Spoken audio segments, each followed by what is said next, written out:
Hello. Hello. Hello. How's everyone? Not too bad. Theatre I middling? see you in. Yeah, cool. I see you in hot seat, Dave. Yeah. How did that happen? I don't know. I didn't realise. Do you want the hot seat? No, you can have it if you want. Or we give it to Carl. Maybe Carl can No, have the you're hot right. seat. I'm quite happy down here. I've got Yeah. room to spread out. No, I hope everyone's well. And welcome to another Bedford show. So, unfortunately, we don't have Sprue this evening. He's not feeling too well, and he's doing something a little bit lighter. Lindsay also is not available at the moment. So, yeah, it's the three of us for the moment. So, we are still putting out. We're still doing our Bedfords, obviously. Yeah.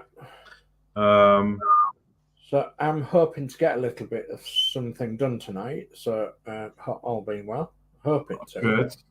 Yeah. We'll see how it goes.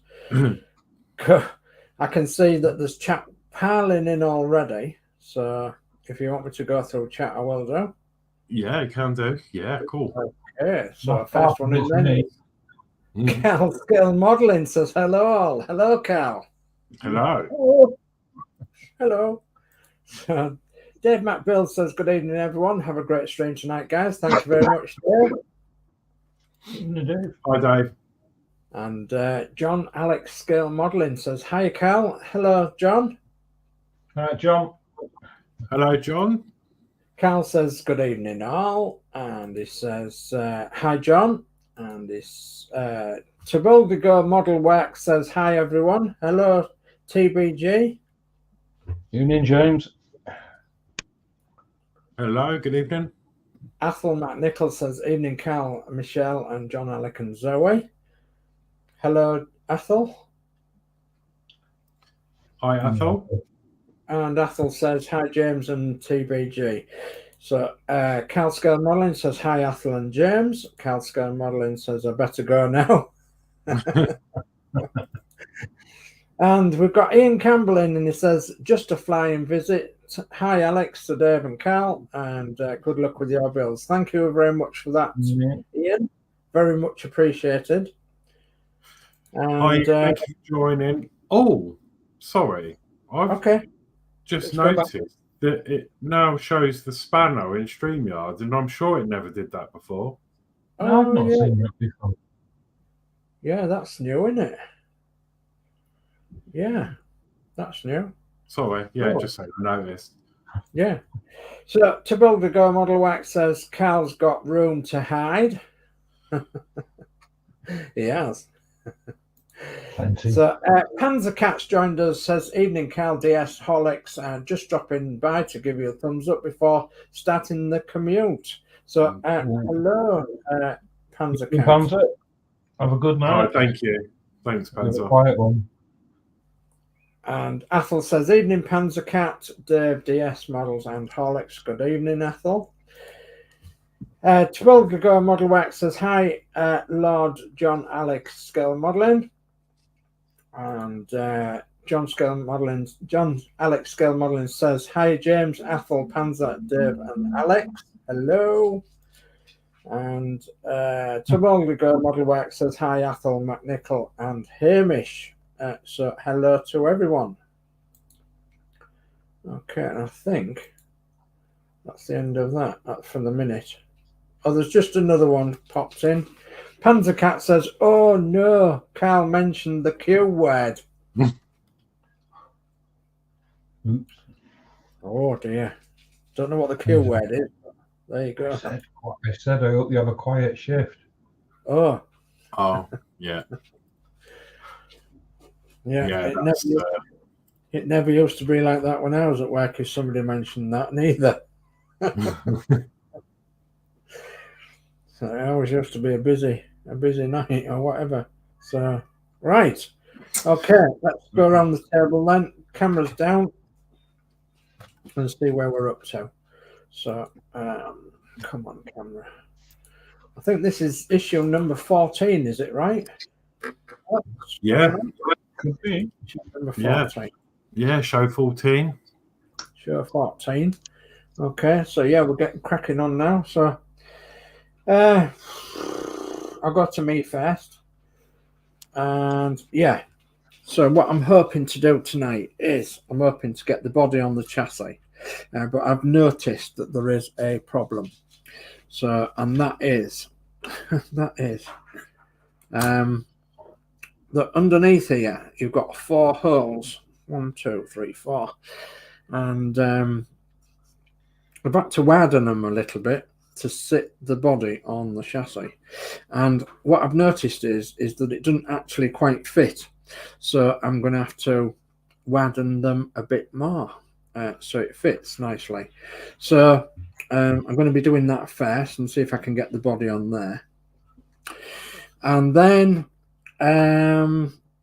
I have been catching up with a bit of the painting. So I've got the cab roof done now. And I've got the doors done. So there's a door and there's a door. So I might have a go at putting the cab together and putting the cab on and then putting some glass in the cab. So I might have a go at doing that. But I've also got to have a go at the front radiator and the lights and the radiator grille. But they're all here all together. The only bits I have missing, I've done the sides as well there, look, and the bonnet and the wings and the backboard. So yeah, I've done all them bits. But the only bits I have missing are the windows, which I've just said, and then the little wherever they are. I don't think they're on this sprue. The little clips that go on the bottom of the boards. I think I've got 2 of them missing. I've got the wooden rack thing missing, the ladder rack. So I'm going to try and get some bits together tonight, all being well. So that's me. Okay. So who wants to go next? Well, next in line is actually Carl. So there you go, Carl. Hello. Well, my plan is tonight I'm going to do a little bit of this and a little bit of that. Yeah. But yeah. My painting's pretty much done. Yeah. So I'm going to start assembly tonight. Excellent. Take it from there, really. So it's all going to start going together. Lovely. I keep looking at this crane and I'm not happy with it. It's too shiny. Too shiny. Yeah. I don't do shiny. I like rusty and battered. I was going to say, have you got any dull red? You could paint it over with dull red. Or? Yeah, I have. Yeah. Mm. It's just I don't know. It's just saying to me, rust me up. Yeah. I'm fighting a battle at the moment to whether to rust everything. Yeah, rust and oil. Yeah. Yeah. Rust, oil, and chipping. grease. Yes, yeah. Chipping. Yeah, perfect. We'll see. Okay. Well, it's looking brilliant so far. Anyway, absolutely brilliant. I'm quite pleased with it. I love the colour scheme. Yeah. Okay then. So move on to Holix. Hello, Holix. Hello. Hello. It's me. Yeah, do you know what? I really don't know. I'm just gonna bit of this and a bit of that, like everyone else, I think. Yeah. I've got a few bits. I've forgotten to put some bits on under this passenger side wheel on the suspension. You think you know the bits I'm on about, Dave. There's like a hook piece, and I'm going to see if I can get them on with the wing in place. I think so, because I'm going to be working from underneath.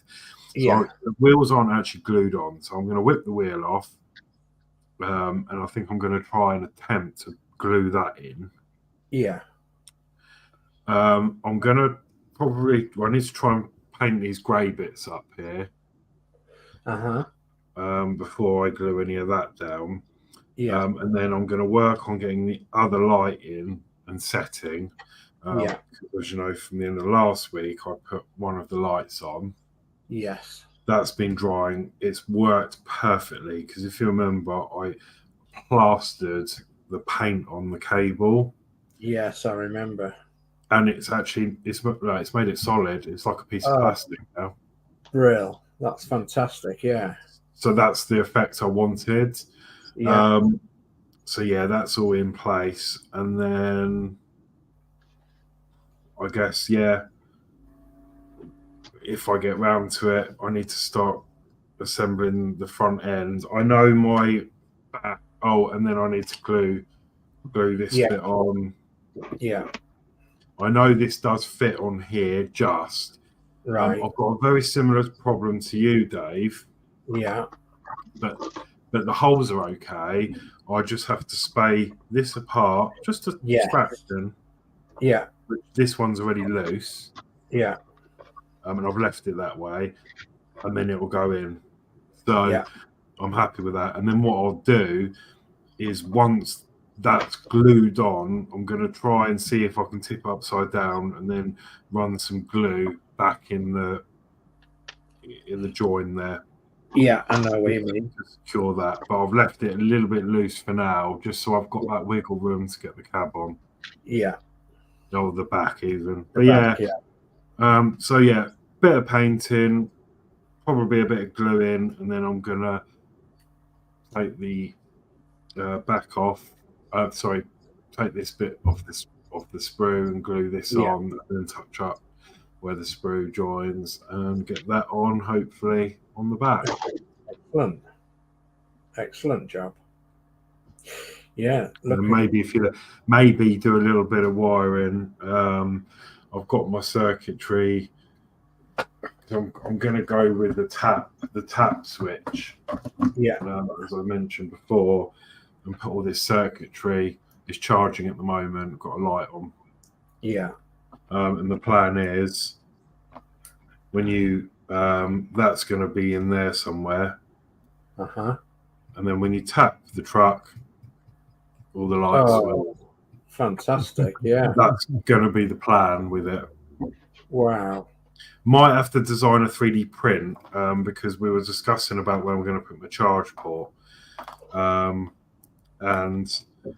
I'm going to put it in the frame, but I need something to push against this side so it doesn't go through. Yeah. So I don't think any amount of glue is going to work because you're pushing a bit too hard. So would you be willing to do a dummy load for the back then, like a fairly big, large crate on the back end, and as it was a load? I don't know, to be honest. Maybe that could be something I could do on like quite another craft show or something. Build maybe something to go on the back. Yeah, and then you could drill a hole through there and to the underneath to get your wires through and everything. Yeah. And have the box. If the box was just about half the size of that inside, there'd be enough room, like a large wooden crate or something. Made out of. Do we get one? Pardon? Do we get a toolbox in this kit? No. Because they're all the same, but you get bits of. No, we don't get a toolbox. That's a shame. I thought we might have had the stuff to do that. We get a head. I'll tell you what you have got. You've got, on the wrecker truck you done. Yeah. You've got the wooden panels left over from. Yes, yeah. Yeah, you have. Yeah. You can make a box out of them. Yeah. Yeah. Yeah.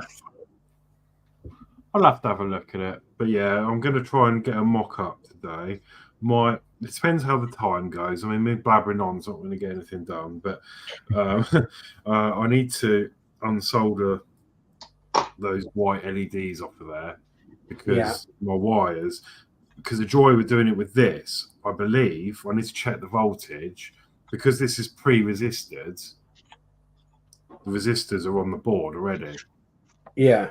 I won't need to put any resistors. I can just connect the wires straight to them ports. Which would be a lot easier, wouldn't it? So much easier. Whack it on.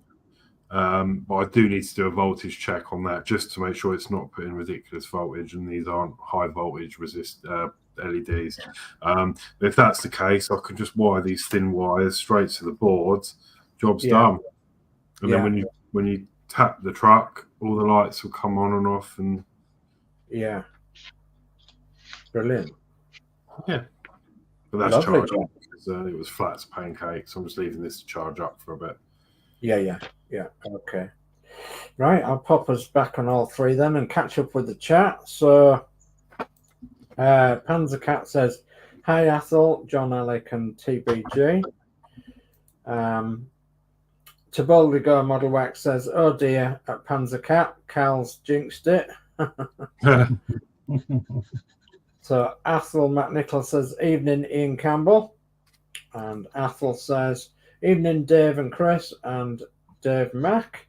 So good evening, Ethel. Mary Oglesby's joined us. So she says, "Hello, evening to all in chat as well." So hi, ma'am. Hope you and Peter are all right. And Ash has joined us tonight. He says, "Hi guys, sorry I'm late. We're having Chinese. Alex, did you manage to fit the USB connector on the underside of the truck?" I think he's just not yet. We were just discussing that, and I think it's either going to be really good idea, make a box or something to hide it all in, or I'll put it in the chassis rail where we suggested, probably above the fuel tank here.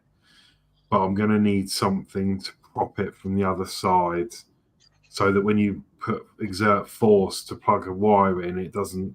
If I use super glue, it's not going to stick to the circuit board very well. Might ruin it, and it's just going to snap off. So I'm going to have to secure it, and I've got a 3D printer, so I could just make like a box or a plate if I do it that way. Otherwise, I could build something and hide it in something in the back here. Yeah. So that's a good idea. Okay. But we'll see. So Steve 131's joined us and he's put at Horlicks and Fine People of chat evening. So evening to you, Steve 131. Hi, Steve. Dave McBill says, "Evening, Athol, Mary, Ash, and Steve." And Steve 131 says, "At Dave McBill's." Okay, so that's the chat brought up to date. So I'm going to start and have a go now, I think. So where am I going to go first? Well, let me have a look, shall we? A little look. Because Alex has just reminded me that I glued this bit of chassis in, but I suppose if I get my knife and just unglue it slightly, I'll be able to move them apart just that little bit to get them holes in, won't I? So I'm going to need to find my my craft knife. Oh, there's my tape.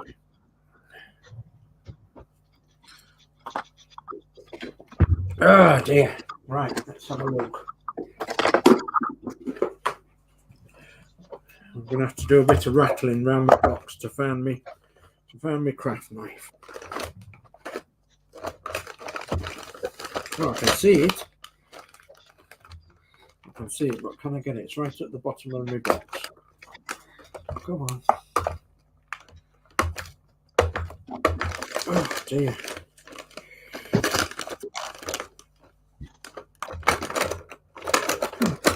Hi, Chris. Hope you're feeling well. Oh, come on. Yeah. Hi, Chris. I've got it. Well, I need to get the manual because I've forgotten how all them bits go on. Right.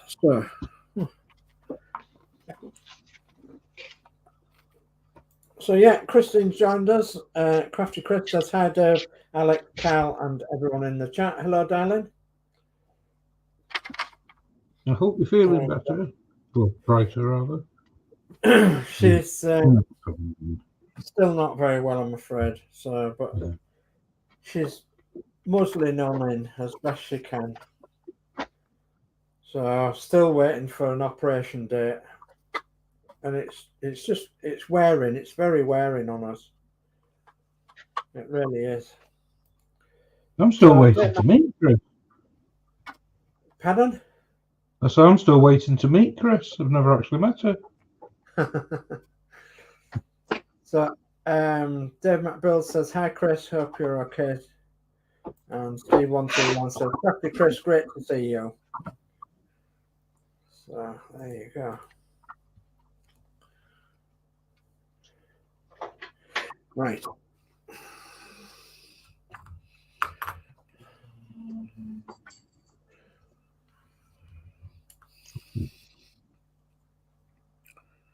Yes. So I think there's another couple of streams going off tonight, isn't there? That's here, there, and everywhere, and which is fair. I think little history might be. I haven't seen yet, but I think he was going to do a stream. I think Penny's Pit Stop. I think is doing a build with Natasha. Oh yeah. And I think Sprue's on. I can't remember what show he's on. He's with Marcus, isn't it? So Marcus, that's it. Oh yeah. But yeah, I don't think Terry's actually on. Oh. Oh, maybe he didn't. I know he said he was going to, but I don't think he maybe is. having a night off. Yeah, no, he won't. I reckon he'll come on a bit later, and he'll do. He'll probably do till 1 a.m. or something. Well, no, it was meant to be his show and tell tonight. Yeah, I mentioned it to him last week. I said, "Are we still doing it?" And he was unsure, and I don't think he had many emails on it as well, so he was going to postpone it. Yeah, he's had a bit of bad news today, so he's not very happy.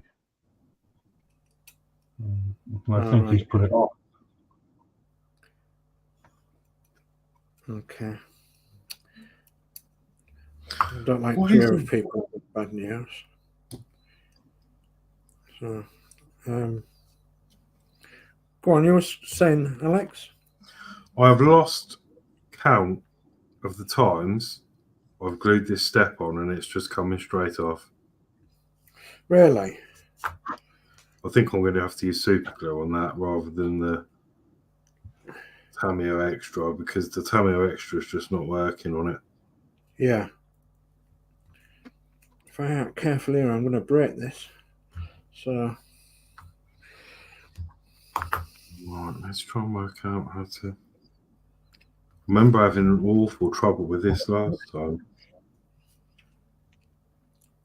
If I could break this glue away, then I could probably get it apart, but I think I've used super glue on this bit rather than the other glue. I can't remember. I don't want to go to the extreme of putting it in the freezer, and the last time I did that, even though it worked, it broke my parts.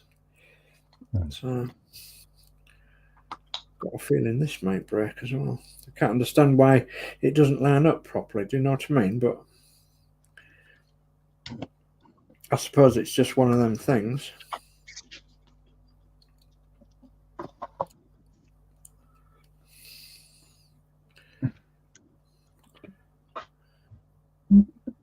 Must be good glue because I can't even cut through it. Dear, oh dear.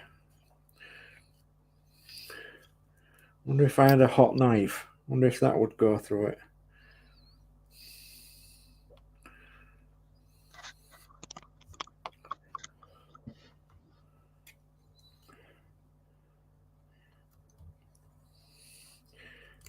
It's knowing where to hold it as well, isn't it? That you don't break anything else. Mm. God, blimey, that glue is really well set. Right, let's have a look at this.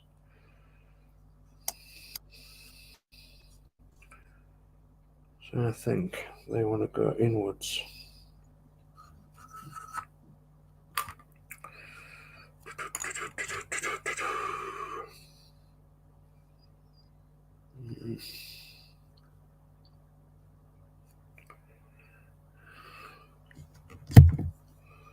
Let's try a little.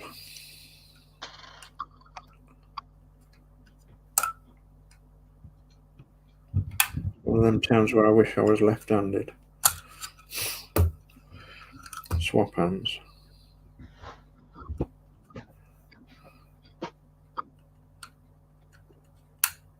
Oh, come on. The pen is mightier than the sword.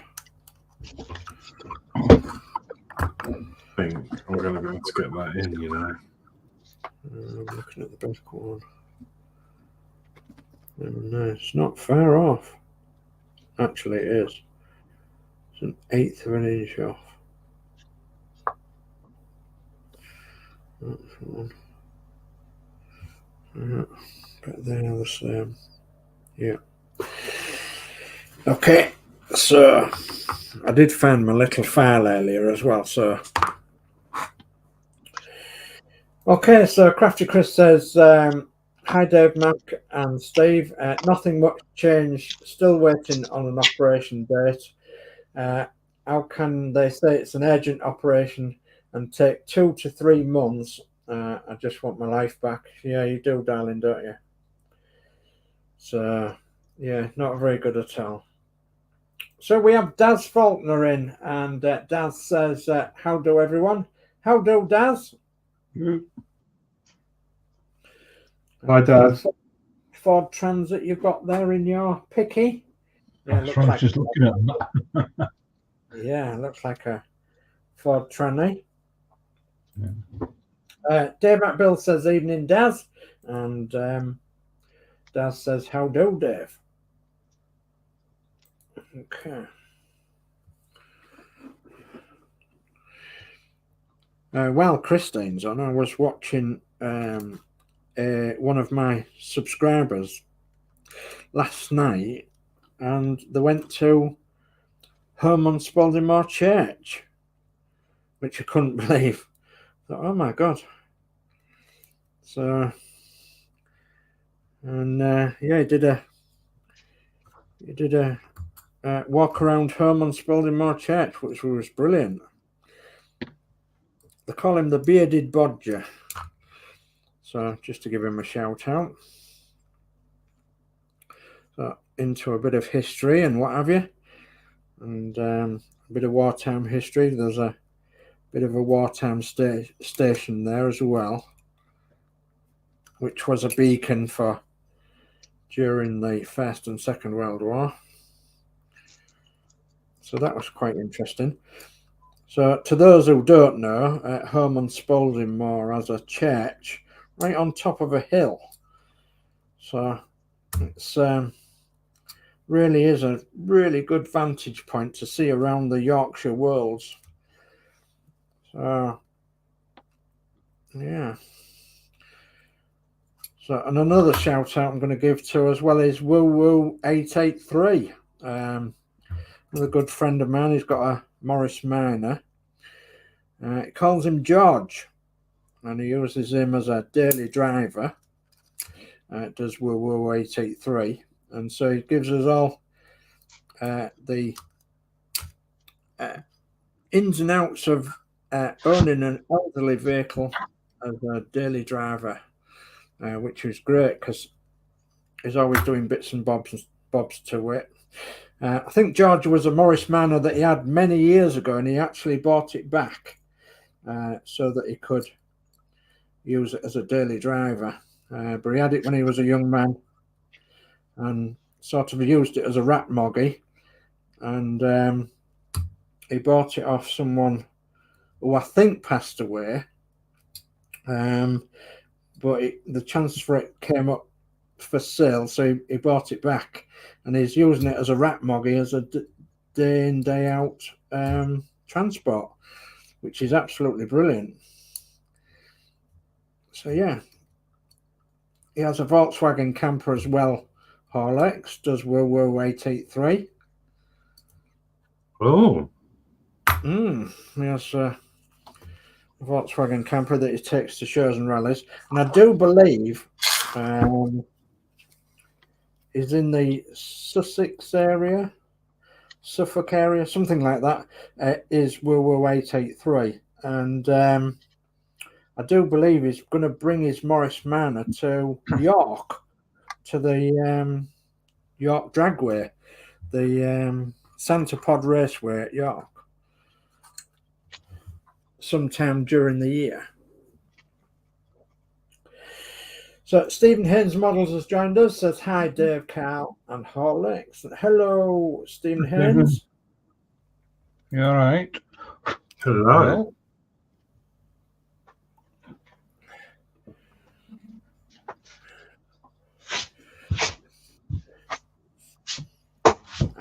Right. I think my blade in there has just made this just a little bit more flexible, I hope. So yeah, I've been watching WOO 883 for a long time now, and he had a Morris Manor called Phoebe, and he used that as a daily driver as well. Did all sorts of jobs on that. I think that was a 60s Morris Manor there. Whereas the one he's got now is a 50s one, late 50s one, I believe.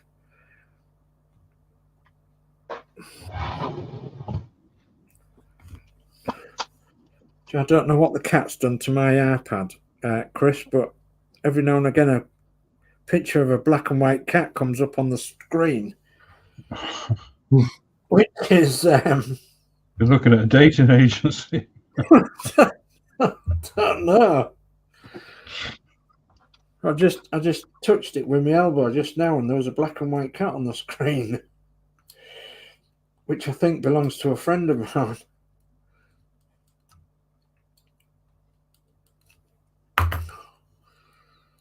Come on.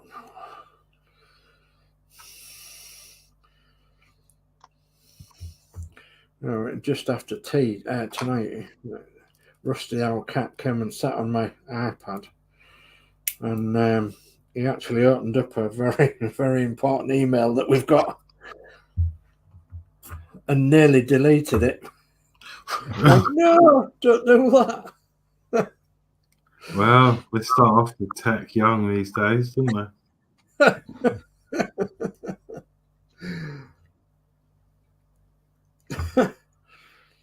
It's a good job the dog doesn't get in on the acting as well. Oh. No.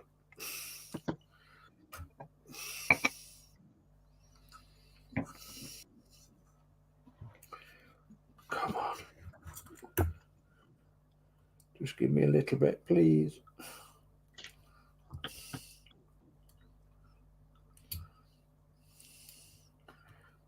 You know, when you want to ease in and you want to... I'm very tempted to warm my blade up and just go through it with a hot blade. I don't know about that, though. I don't know, I might get through it better than trying to ease the joint apart. No, won't get that in, I don't think. No.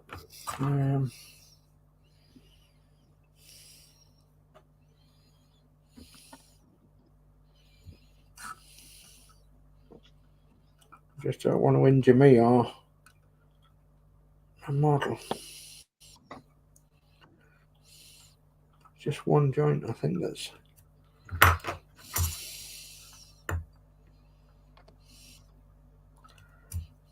It's damn good glue, and that's a fact. I can't cut through it. I mean, yeah, I'm going to have to touch it up, but I've got a bit of touching up to do anyway, so it's not so bad.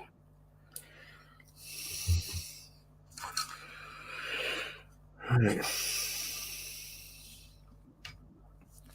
See how far we are off.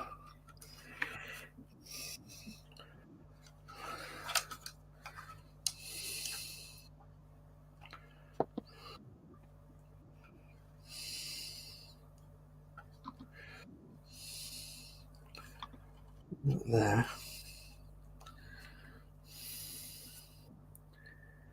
Are we going to be able to do that or not? I don't know. Oh! I didn't break it, don't worry. It just popped out the holes. Come on, get in there.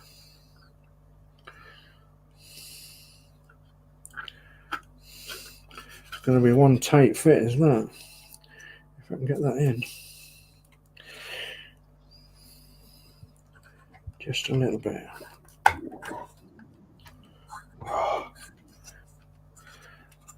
Don't know if that's gone in or not.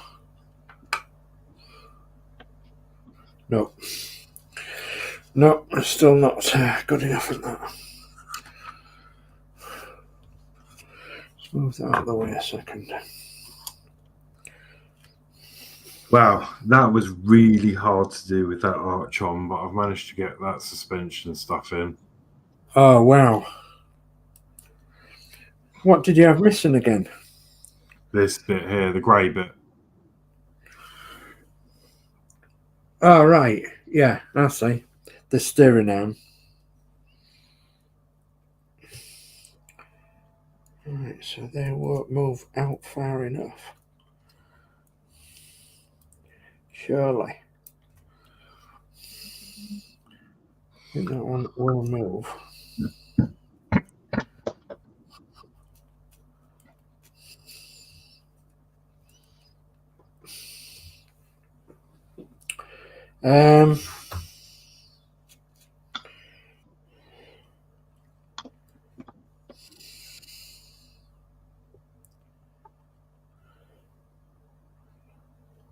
So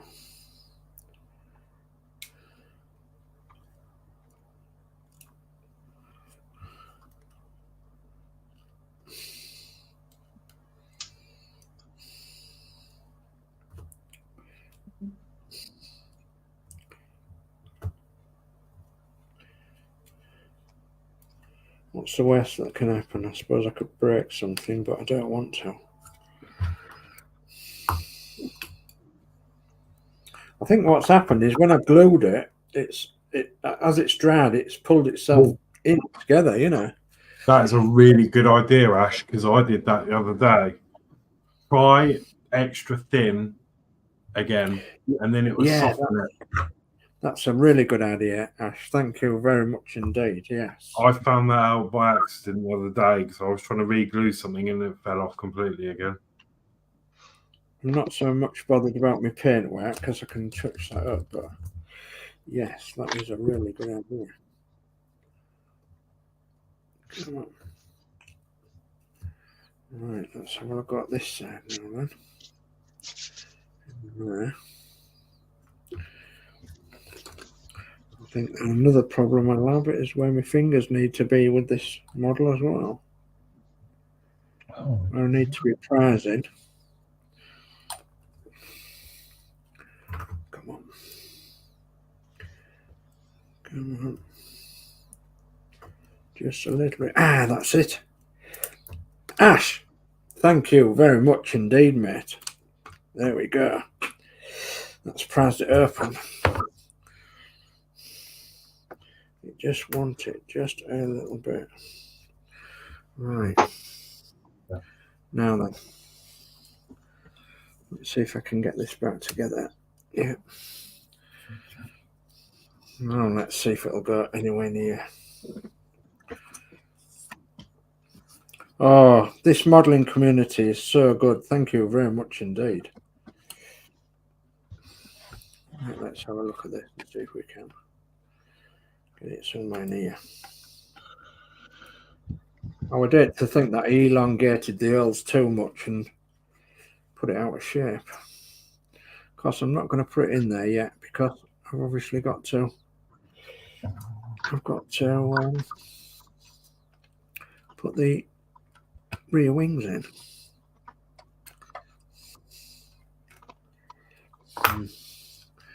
It still slides out of there, so I still need to undo one of them. Okay. So we've got them spread.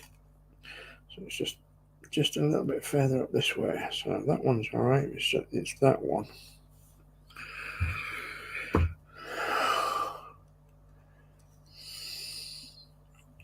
Yeah, we'll go for it down there, I think.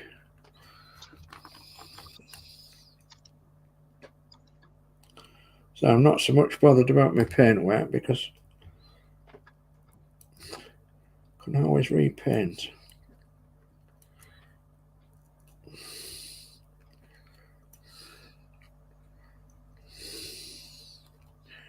I don't want to move. Aha, got you. Yeah.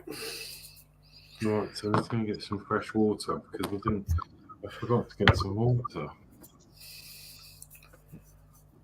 Glue on my fingers. Okay, that's all right. Let's try that again.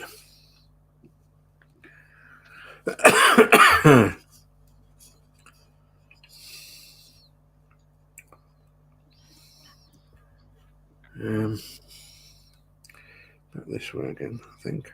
Right there.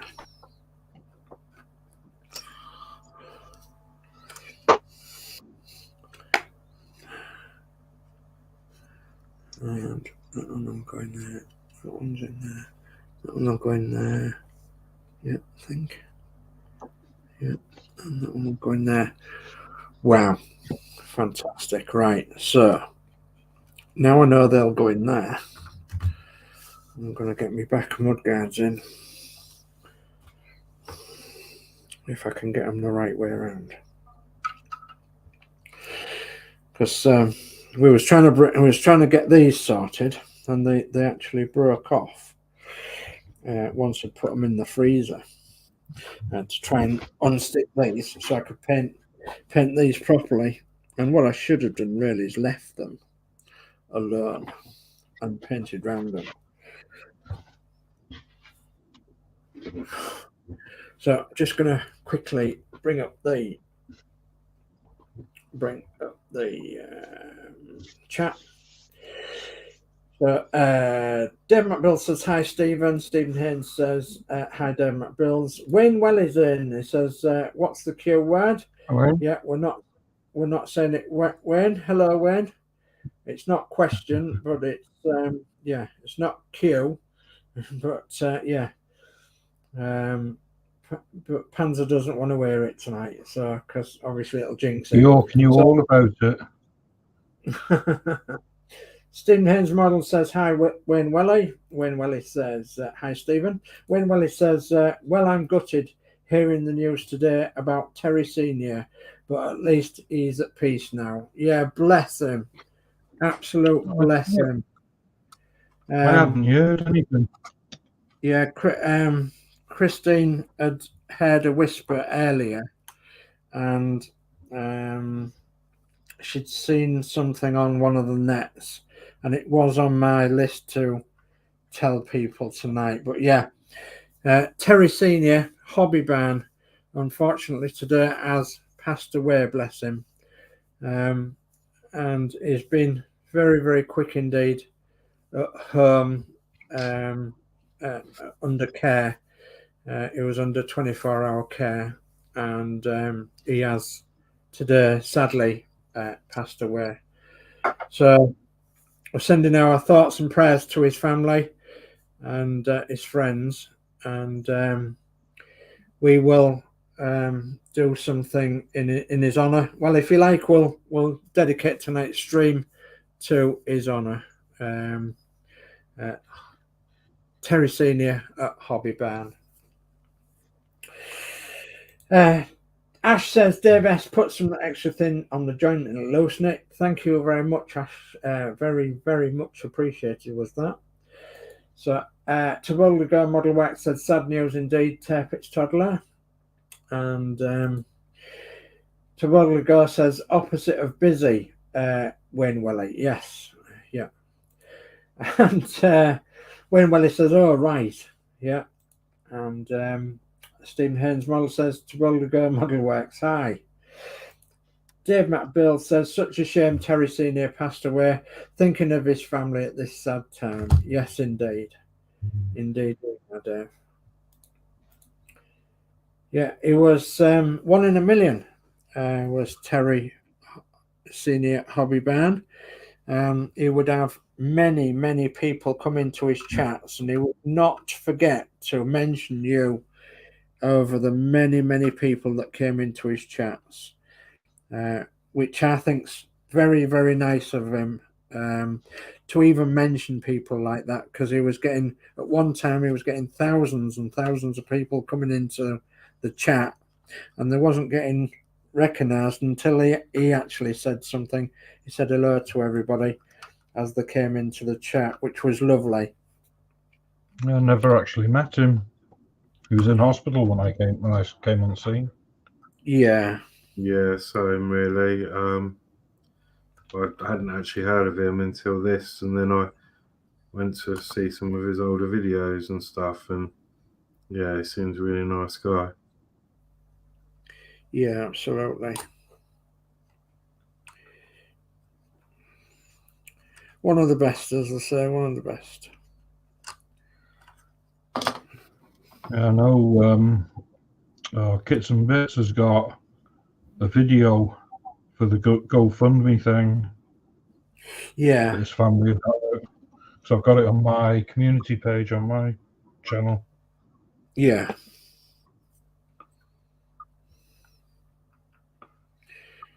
Trying to raise some money for the expenses. Yeah. Yeah, pop across there if you can, and as Carl said, he's got it on his community page. Terry Senior Hobby Band's GoFundMe page for the family, for obviously the obvious expenses that's involved at such sad times.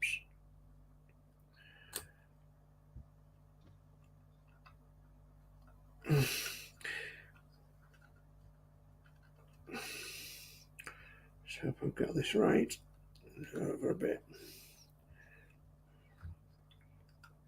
I think it goes there.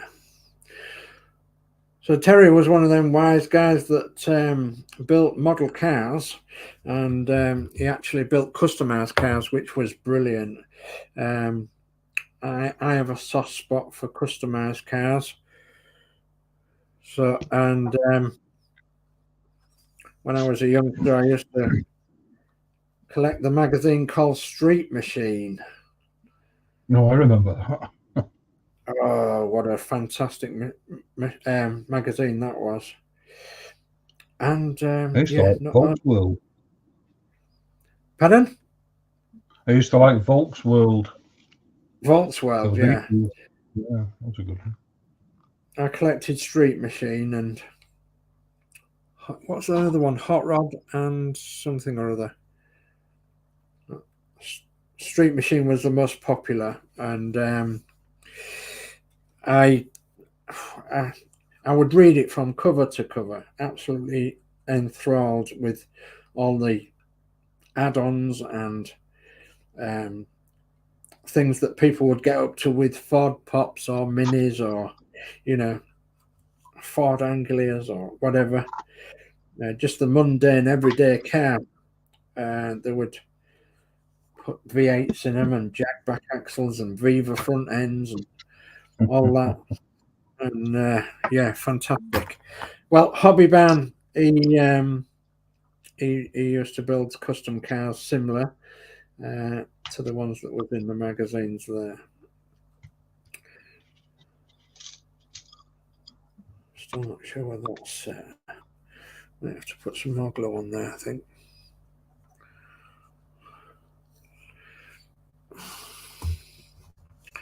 I'm not seeing very well tonight for some reason. My eyes are a bit foggy.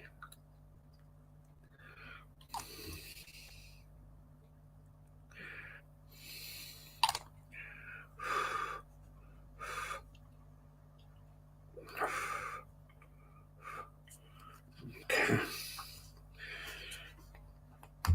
Yeah, the good old Street Machine magazine. Don't suppose it's still on the go, that magazine now, is it? I wouldn't have thought so. No. You're not allowed to do decent things to cars anymore, are you?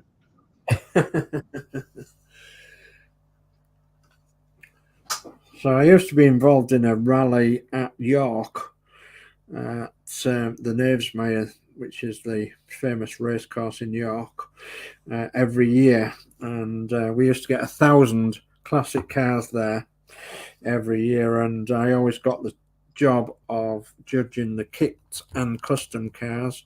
And that's because I had the experience of looking at them and reading about them and everything in magazines and such like. And so they gave me the job of judging the kit cars and custom cars, which was a brilliant honour, really.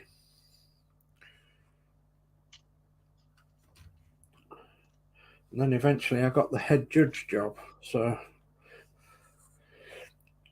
and then unfortunately the funding ran out from both Minster FM, Lions, and several other places at York. So the rally had to come to an end.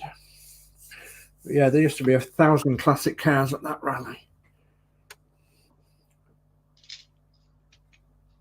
We're back in the Pardon? You used to like going to Santa Pod to Bug Jam. Yeah. That was good. All the Beatles and everything. Yeah. Well, it seems I've stirred up a bit of chat in the chat. So we've got Paul Price that's joined us. Morning all. Hello, Paul. Hello. Hi, Paul. And Wayne Willis says hi, Paul. Stephen Haynes Model says hi, Paul Price. Sarah Jane's joined us, and she says Terry was my first subscriber. We were good friends since and regularly in contact. So bless you, Sarah. Thank you for letting us know that as well. So, and Stephen Haynes Model says hi, Sarah Jane. Sarah Jane says hi all, and Stephen. Wayne Welly says hi, Sarah. Sarah Jane says hi, Wayne. Lindsay's builds in and he says custom car was the other one. Yeah, that's right. Custom car. Yeah, that's right. Yeah, and I do believe we're pretty much the same age anyway, Lindsay. So yeah, you'd remember that one. Yeah, because we're both getting on a bit, you know. So yeah, custom car. Yes, custom car and street machine. Yeah, brill. So Wayne Willie says that I think we all got our praises to Senior. He was a great guy and joined Kits and Bits live a few times, and I will treasure the live I joined in with Senior on he was funny and wise on cars. Yeah, that's right. He certainly was. He will be remembered for many, many years to come, without a shadow of a doubt. Lindsay's Bill says magazine Street Machine ended in the late 90s, early 90s. And Dave McBill says hi, Lindsay. Lindsay's Bill says, anyways, hello to everyone on panel and in chatland. Hello, Lindsay. Hello, Lindsay. I hope you're okay. I haven't heard of you today. Hope you're doing well, mate. So Lindsay's Bill says hi, Dave Mack, and Sarah Jane says Santa Pod is just up the road from me in York. Is that then Santa Pod, or are you talking about the real one in across the pond there? we have a fake one just outside the city of York, so in England. So yeah, they call it the Santa Pod Raceway. So Tawalga Go says hi, Sarah Jane and Stephen Haynes Models. And Sarah Jane says hiya, Bogley. And then we've got Nigel Branthwaite in, and he says hi, everyone, from Christchurch in New Zealand. So hello, Nigel. Hi, Nigel. Thanks for joining us all the way from there. And Dave McBill says hi, Nigel. Lindsay's Bill says Santa Santander Pod in Northampton. Santander Pod in Northampton. Okay, so Northamptonshire. All right. Jolly good. Stas Faulkner says, how do, Lindsay? Sarah Jane says, or Bedfordshire. So you're going to tell me they have one in every county now, aren't you? So Lindsay's goes Santander Pod. Okay.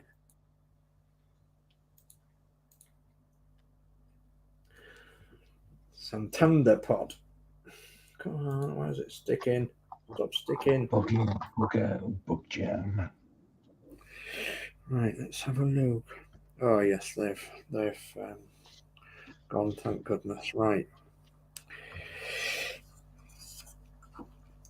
Let me have a little look at this again now. Then see if we're heading in the right way. So if you was looking earlier, you'd be seeing that I've been forcing some joints, and then we had Ash come in with a little bit of really helpful advice. Thank you very much, Ash. He said put some glow extra thin onto the joints and ease the joints that way, and it actually worked. So thank you ever so much for that. So, and I think I'm going to have to take them tyres off. So,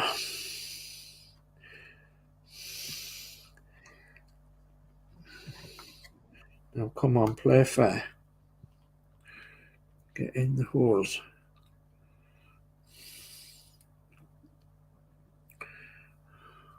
Yeah, let's go that way just a touch. Has that gone in? No. It's going in and jumping out, I think. I might have left it just too long now before it's gone out again. That has this one. Is that one in? I think it is. That one's in. But that one isn't. We get one in and then one jumps out.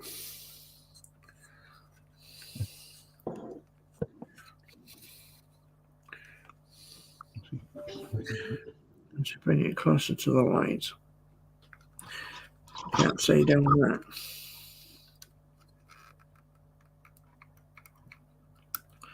Yeah, I don't think it's far enough. Yep. Okay.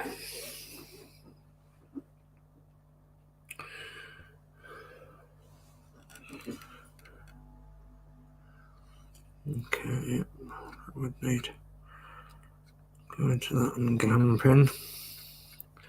It would need glamping, it would. Oh, touch my computer, it's getting a bit warm. I'm just going to put.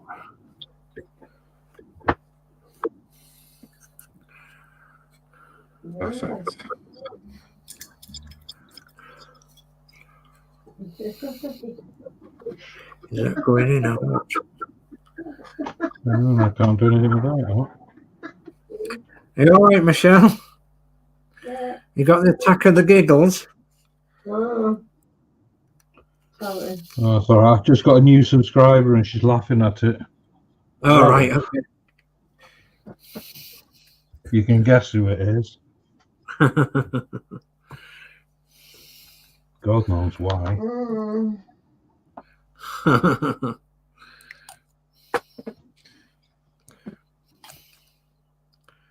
If it's who I think it is, I got one through the week.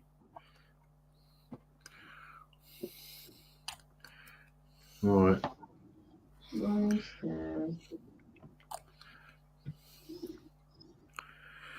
Oh.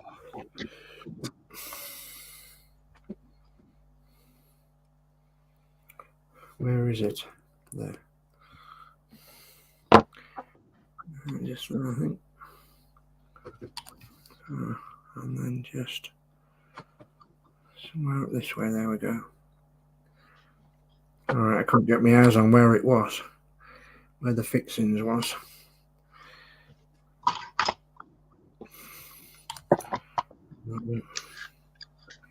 And I keep shaking. It's not good. Stop shaking.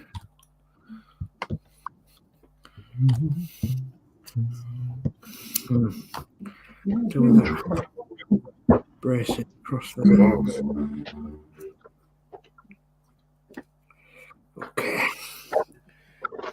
Do that bracing across there.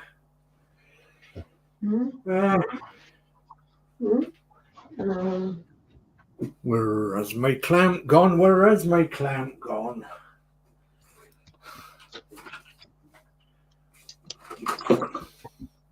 My clamp had disappeared. It had.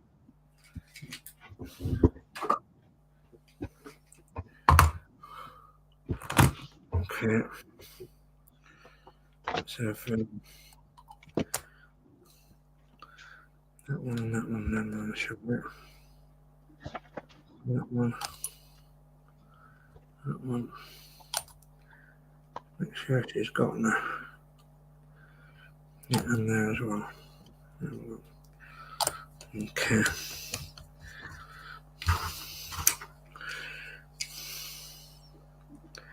Majed clamp it. Come on.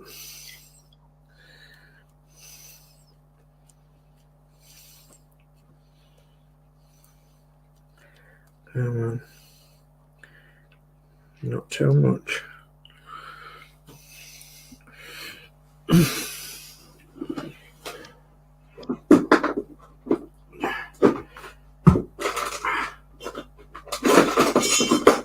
Oh God, what's going on there? You all right?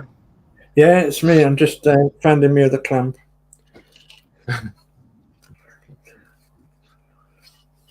I just lost my clamp, I did. It's no good when you lose your clamp. That's for No. sure.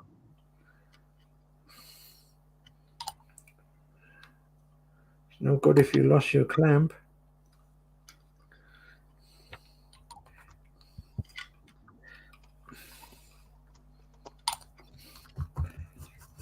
Hopefully, it'll clamp it somewhere along the line. It'll be.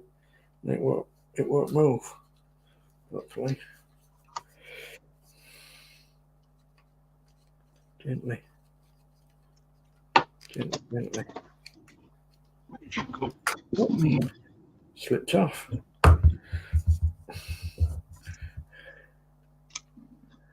Can't get on very well. Because the exhaust. Hold on. So I've got front, back.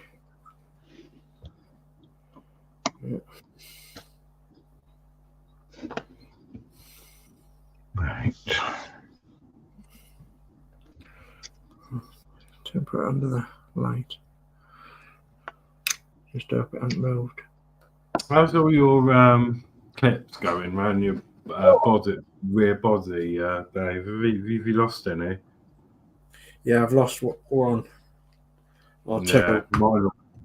Mine pinged off as well. I've lost two. I think it is. Could lose this clamp again in a minute if I don't. There we are. I've clamped it now.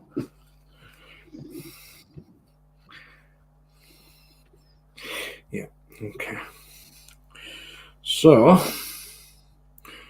need to put this somewhere.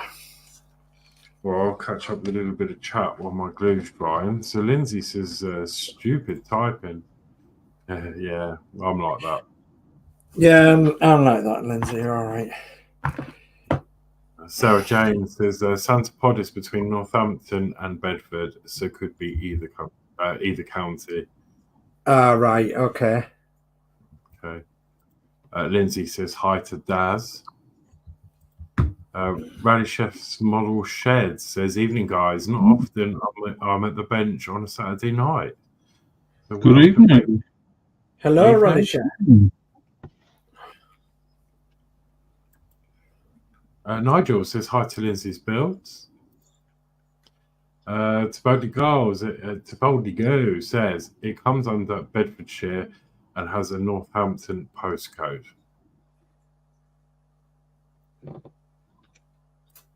And he says can never have enough clamps. That's correct. And then Dad says, my son just come in watching, wanting a shout out to Elliot.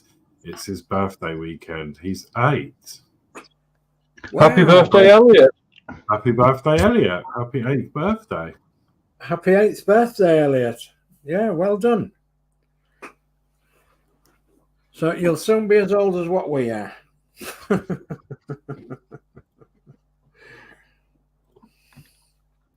And before you know it, you'll be drawing your pension. So enjoy life while you can, son.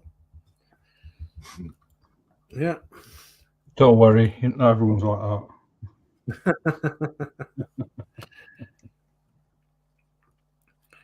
that. My advice is to dream big and make it happen. So yeah, if you've got some really good dreams, make them happen while you can.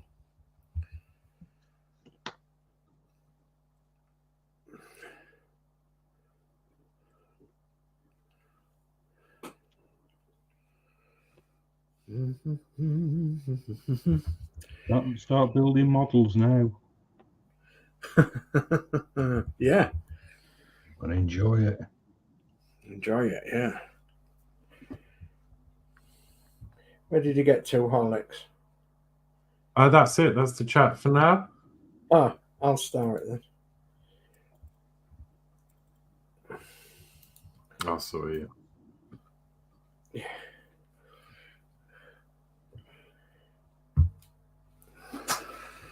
Just going to give this a few minutes to dry.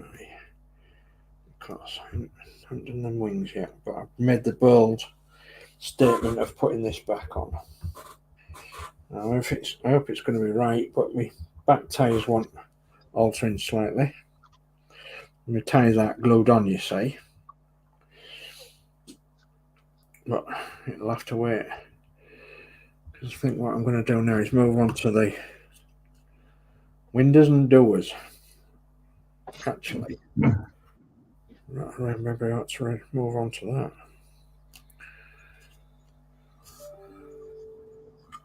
Dingly ding. Yeah, maybe I ought to move on to that, I think. It's got so many sticky out bits of this thing now, you've got to be careful where you put your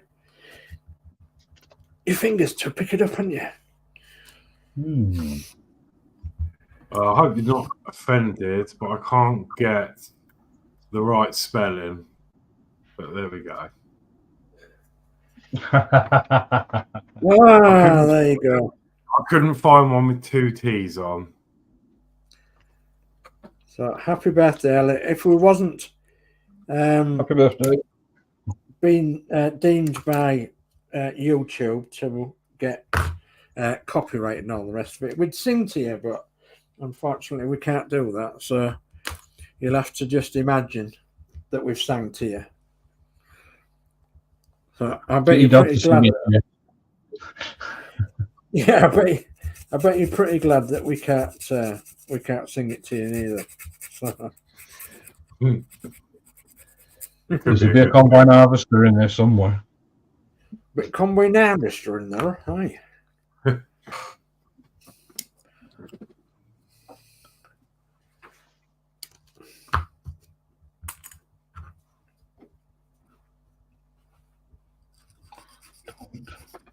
Don't push it. Let it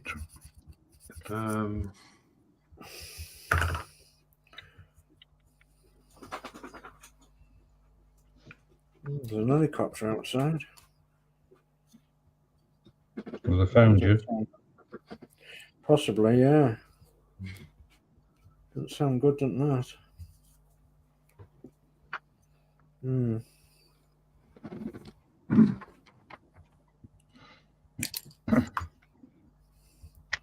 Oh, I've got a little bit of black that I didn't do.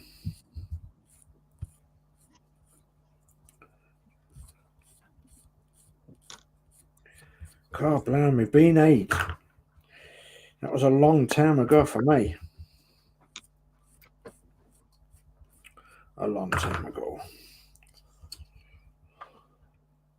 Did they have an 8 back then? Oh, well.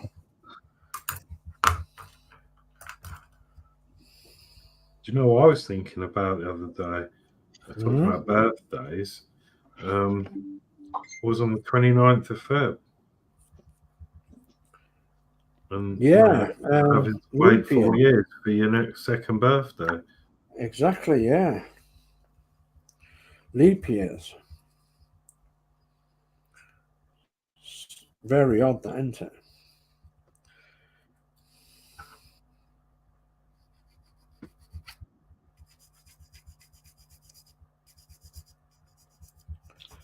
Yeah, it almost seems unfair, doesn't it?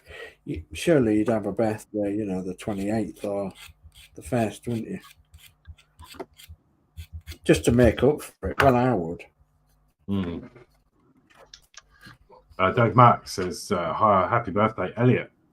And David Bassett says, good evening, Alex. So Dave, Say, and Carl. So good evening, David. Thank you for joining. Good evening. Hi, David. And happy Always birthday. a pleasure. I've been let free, so YouTube can't say anything. I've just had a message from Joshy. David Bassett says, evening to Ian. And Daz says, many thanks, guys. He's over the moon. He's a big rugby player. Has a game tomorrow. Wants to be the next George Ford.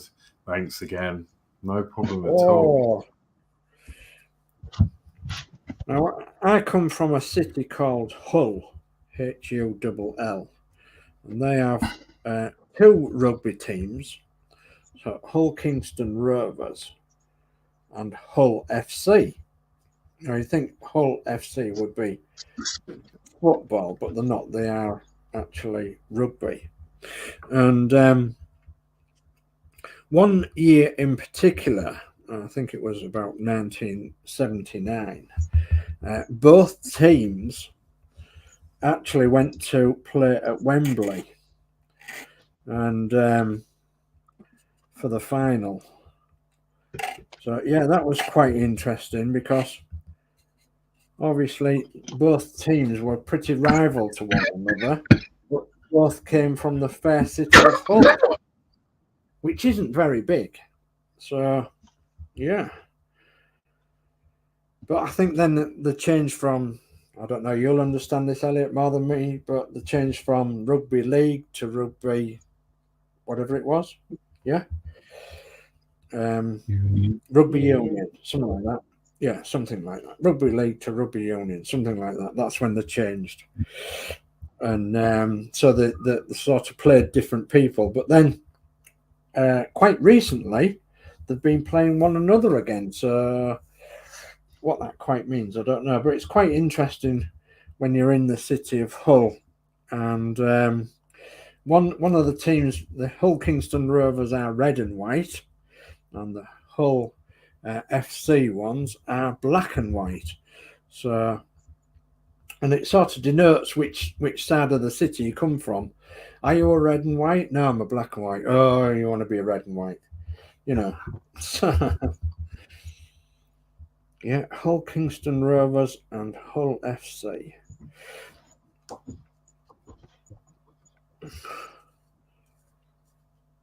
That was exciting town. 79 or 80, I think it was, that they went to Wembley together. Of course, all the bus companies in Hull and surrounding areas all picked up these supporters, but all went to exactly the same place, going down exactly the same roads. So, of course, they really couldn't get out of one another's way. So, yeah, there was a lot of tales of things that were happening back then to some of the supporters. Some things that aren't mentionable on here, but yeah, some of the things were quite fun, apparently. And yes, that was the last century. Yeah, it was the last century. Yes, goodness, it's man. horrible when someone says that. Yeah. 1900 and what? Yeah.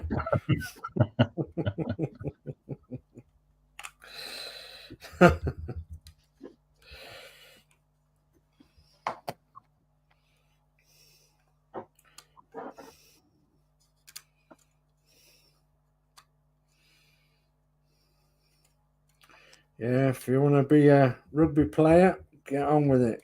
Do it. Go for it.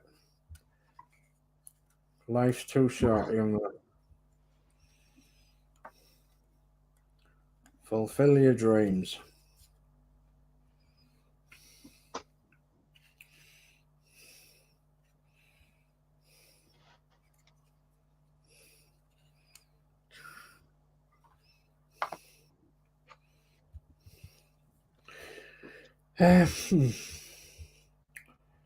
So,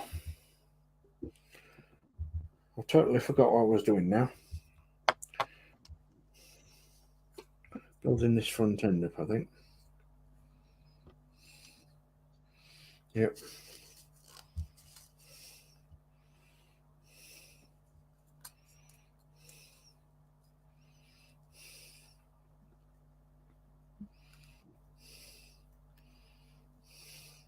I don't understand why you're not fitting in your hole. Yeah, same problem I had, I think. Some of these aren't fitting as good as what I'd like them to fit, but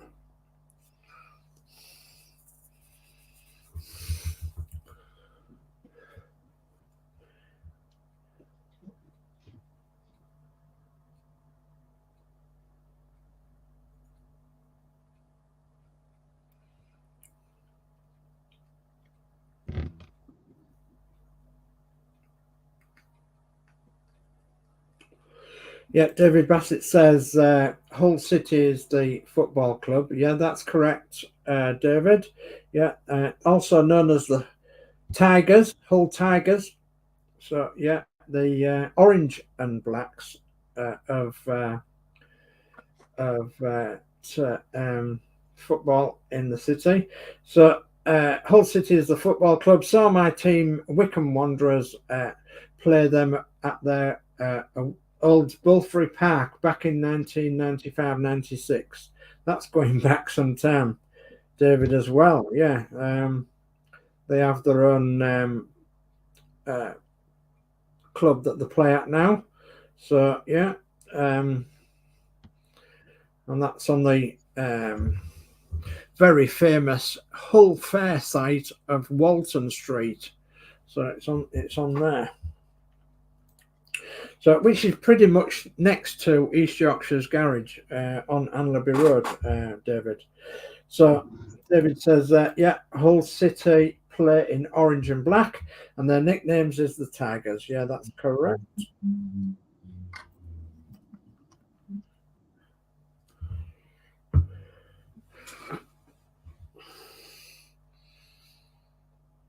And even they've been in the Premier League and got into the Premier League via a very famous football player at Wembley. Yeah, Dino.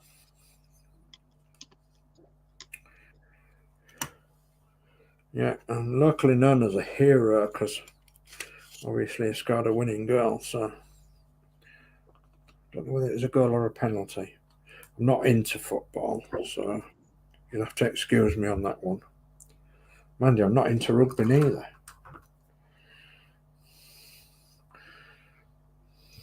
Dare I risk taking that apart? No, not yet. Let's see if we can do something else. Got them ready for that. That's ready for its windows, its front windows. No, it ain't.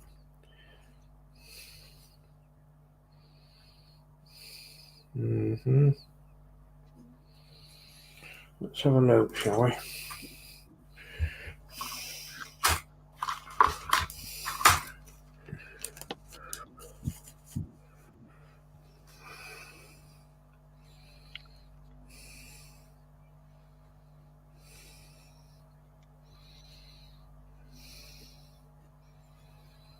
Let's have a look.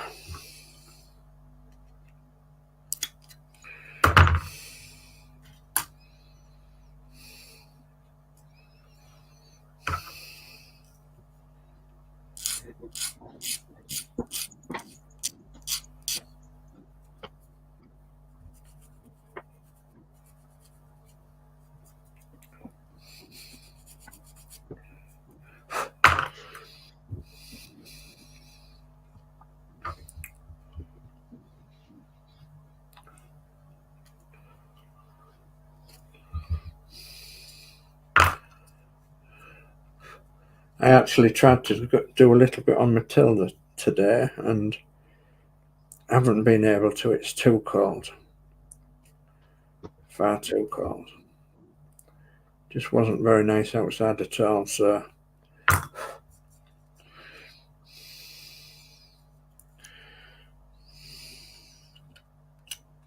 oops.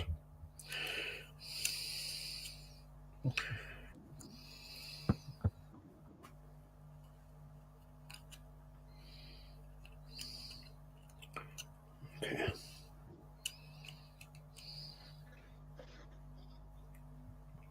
Hmm.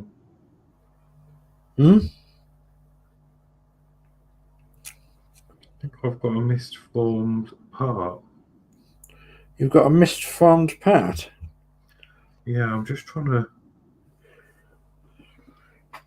check the sprue to make sure it wasn't anything I'd done.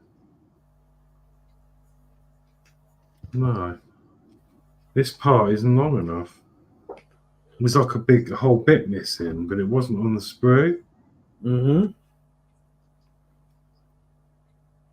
So it's not long enough. It doesn't go across.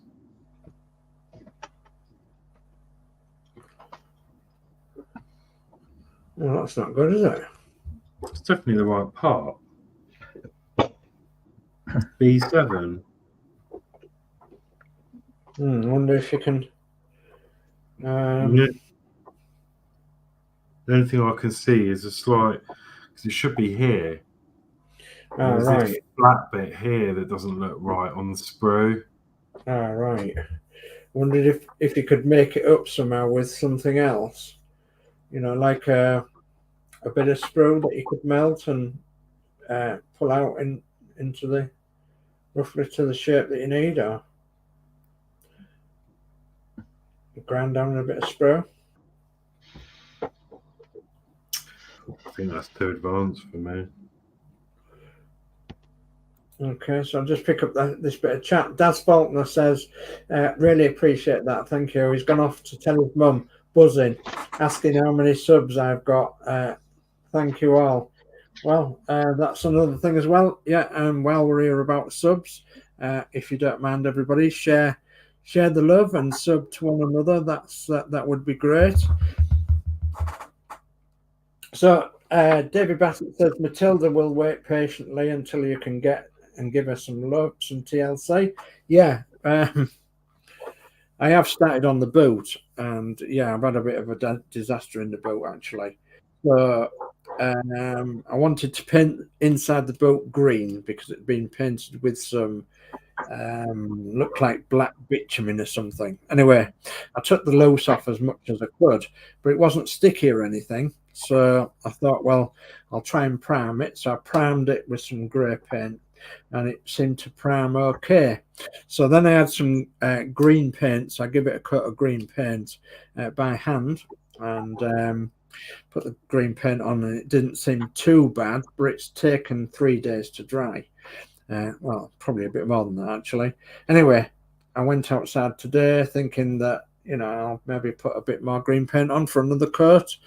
Started putting another coat of green paint on. It was covering lovely. And then less than 5 minutes into me painting it, it started bubbling up. And I thought, oh my goodness me. So what I'm going to have to do now, unfortunately, is scrape all the paint off and get it all down to bare metal and start again. So but that's going to be a job for much better weather when I can get outside and just do a bit. It wants a wire brush attachment on a drill and all drilling off and cleaning off, and then it wants repainting again. So yeah, I should have done that in the first place. Yeah, slap of the wrist for me and all that, but you learn by these things, don't you? So, and you don't know, you've got to experiment. So anyway, that's what I've got to do. I've got to take it all off, all the paint inside the boot, but it will look better than black bitumen, I'm sure, once it's done. So Drim Builders joined us. He said, hi, Carl and panel. So hello, Drim. Hi, Drim. Good evening, mate. And Drim says, chat and all. So hello to chat and all from Jim, from Drim. Goodness me. Stephen Haynes Model says, hi, Drim Builder. Drim Builder says, Horlicks, been a while, mate. Hope you are okay. Yeah, good, thank you. Hope you're okay. And Drim Builder says, come on, what's wrong with my pointer? There we go. Drim Builder says, hi, Stephen. Wayne Wellis says, hi, Drim. And we've got Ryan Scale Model Welding, and he says, hi, all. Hi, Ryan. All right. Hi, Ryan. And Stephen Haynes Model says, hi, Ryan, Scale Model Weld. And Wayne Wellis says, hi, Ryan. And we've got Ryan Scale Model Weld says, was airbrushing tanks. Ooh. Jolly We're good. doing a Churchill. No, Sherman. Sorry. Oh, a Sherman. I love Sherman tanks. So Drim Builder says, hi, Wayne. Drim Builder says, hi, Ryan. And that's the chat caught up with.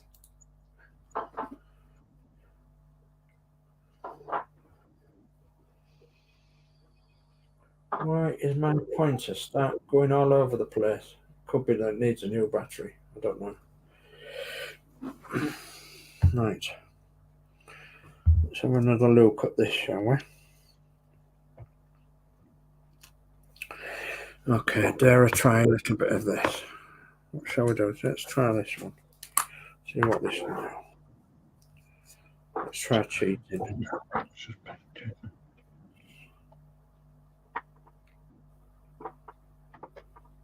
It's not going to work.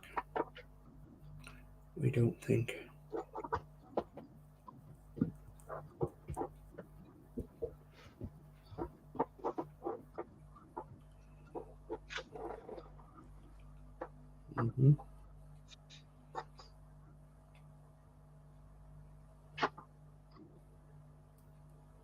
Well, I've put it on. It's going to have to be alpha pipe. Okay.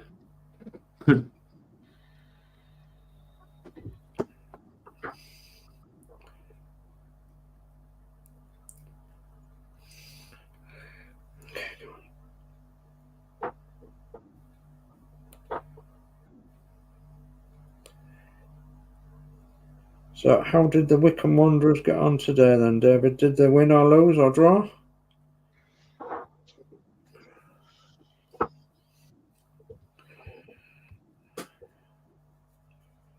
Try that one on the spray.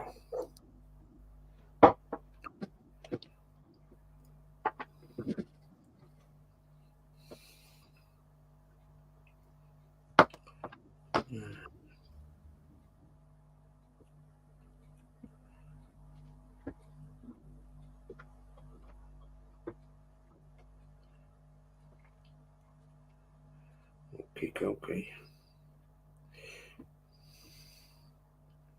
Sorry for being a bit quiet. I'm just concentrating.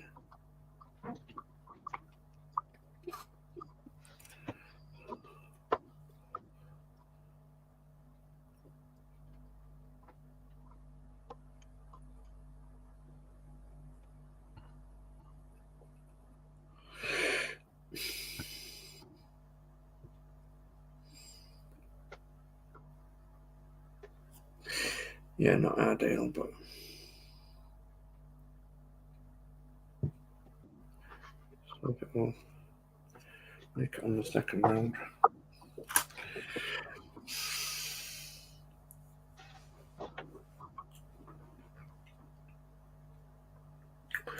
So Ryan says, oh yeah, there's Sherman laughing out loud. And it says, need a black primer for olive drab, so don't have one.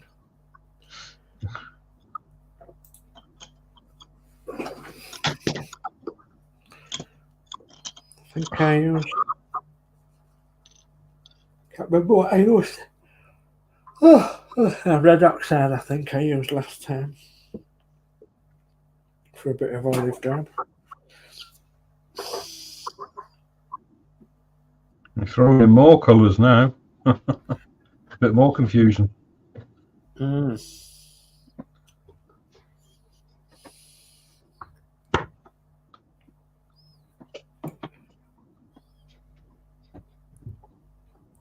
Yeah, I'm sure I used red oxide.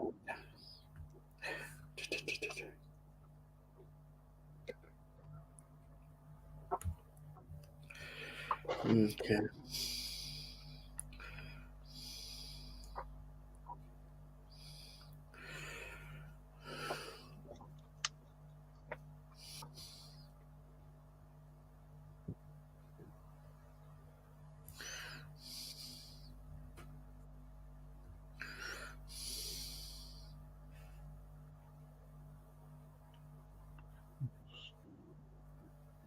Dooby dooby doo.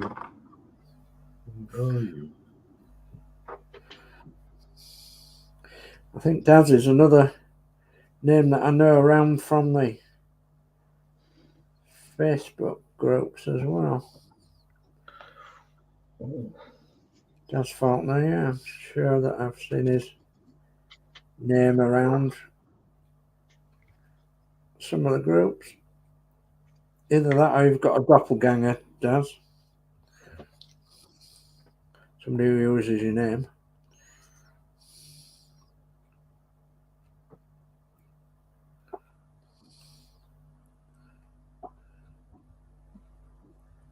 Oh, come on, don't be a pain. Come on.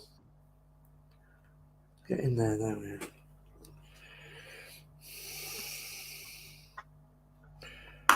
I'm cheating. Wait, cheating, I am. Don't tell anybody, will you?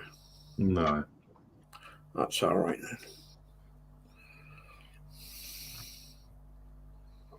I haven't got a cap.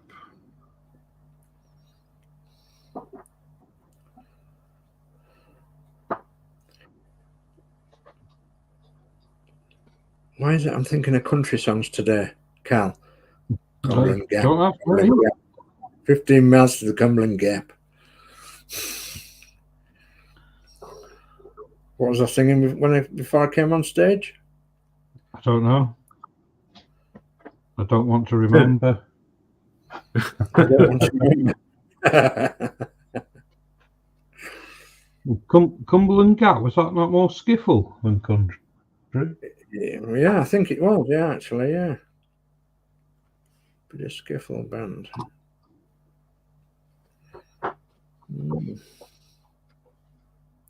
God blimey, skiffle.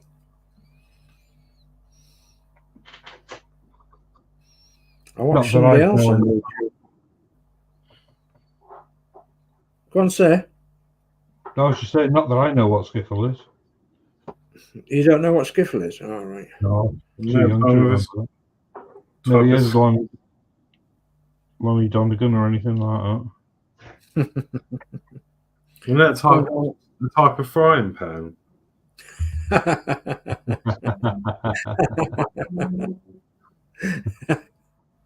Oh, I've gone on so much in the garden.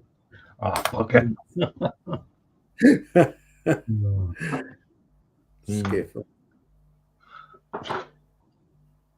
Then the laugh at the wrong time. That's someone I follow on YouTube as well. Guy with well, they actually call him, God, what do they call him? Little Chuck, the one-man skiffle machine. Yeah. You want to watch him, he's brilliant.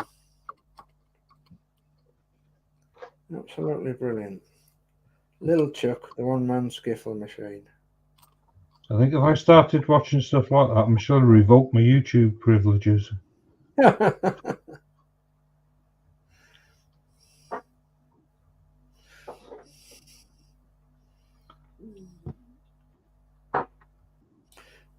come on, stop skating all over the place.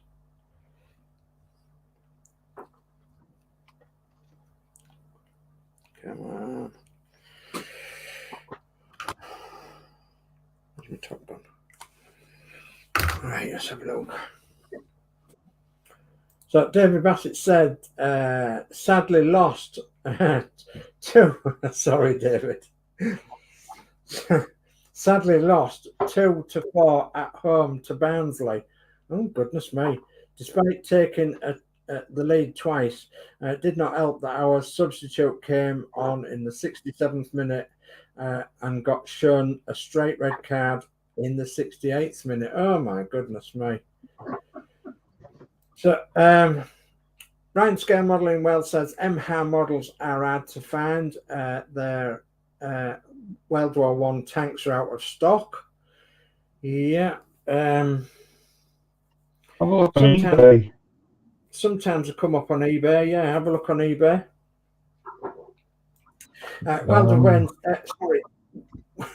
Wayne Welly says there are places to find them online or in some shops. Yeah. Yeah, Jadlam usually stock them. Jadlam, yeah, that's it. David Bassett says Lonnie Donegan did that. Yeah, he did. That's right. So Ryan Scale Model Well says there is a 135th and 172. I like both scale tanks, Emhar. Wayne Welly says, I know Hobbycraft stock the Emhar Trucks and the Tadpole tank. Yeah, sometimes I do. Dave McBuild says I got another build today while I was in Bury. And Monday I'm going to get a few more builds. Not sure what yet, but I hope something jumps out at me and catches my eye. Wow. That's brilliant, Dave Mac. Ryan says, yeah, the Tadpole tank I want, laughing out loud. Yeah, have a look in Hobbycraft and have a look online. Hobbycraft do an online thing as well, don't they? Yeah, I think so. They don't have a lot of. They don't have the stock on it, like. No. You're better off going in store.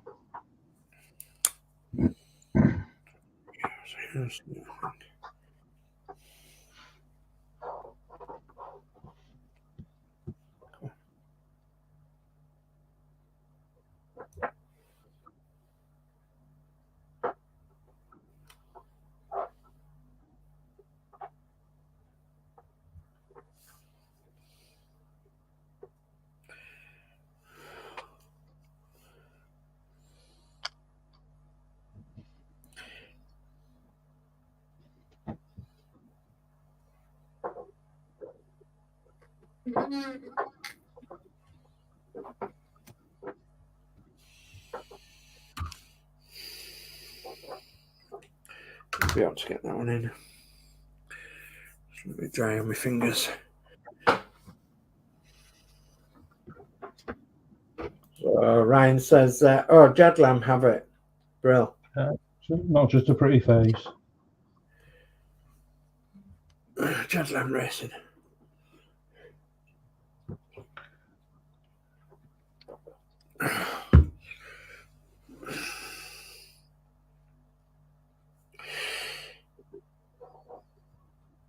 Yeah, going back to Matilda, David Bassett, I've got a lot to do, really. I've got a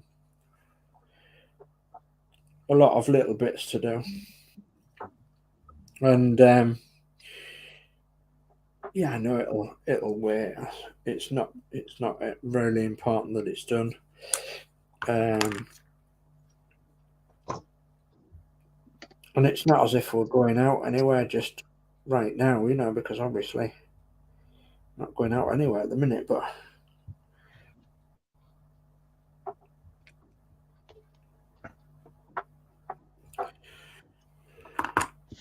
I just want to do a bit to it now and again, but it's just well, it's like everything, isn't it? It's the weather. The weather's against you, really, when you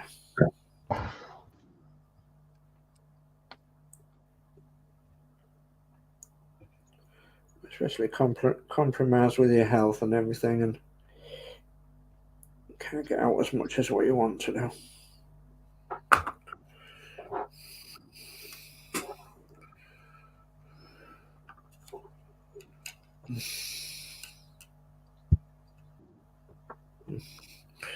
Okay. So we'll go for putting that one in first once it dries.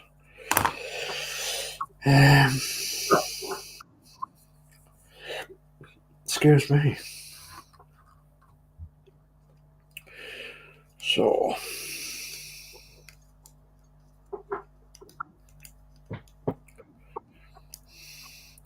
can't remember whether the radiator pushes right into the shroud or not.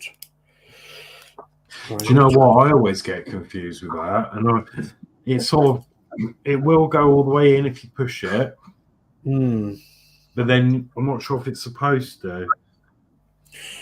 Yeah.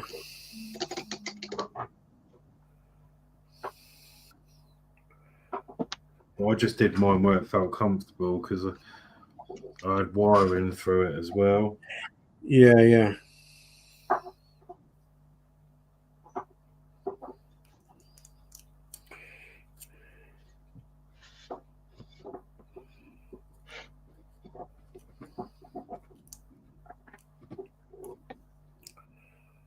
I think, yeah.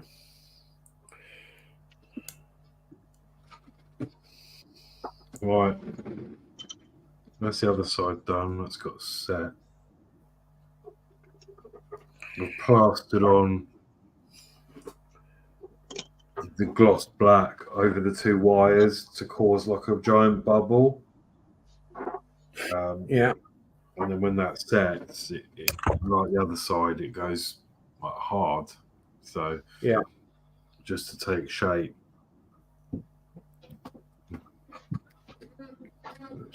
Yeah. I see that, yeah. Oh. Let's just get a bit of light on it. Just here.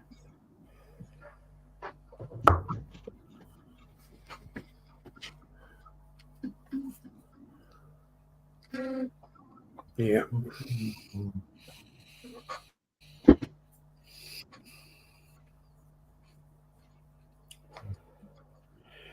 Wonder if that'll dry. No. See if I can clean it.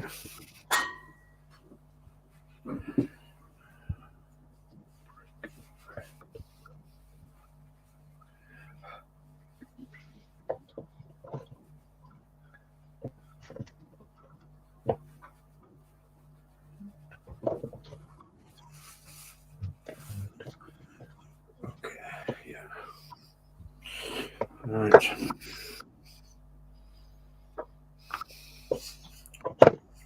Around a little bit.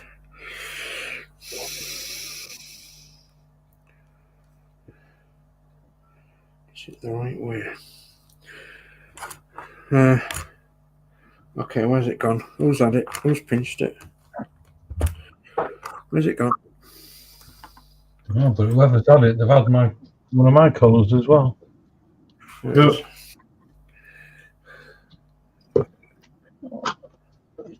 I lost a cocktail stick. Plenty of them. Yeah, I've got plenty, but I put one out earlier and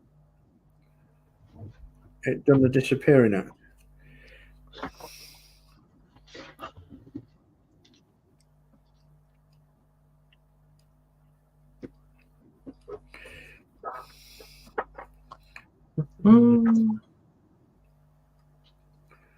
Please. Right. Where's it gone now? There. Right.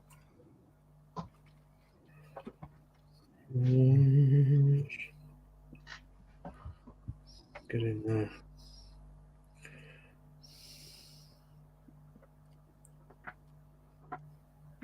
Okay. One. Okay.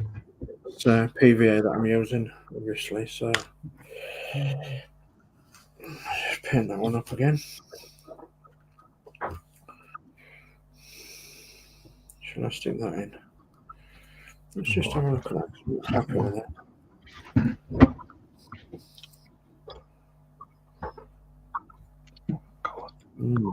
Could be.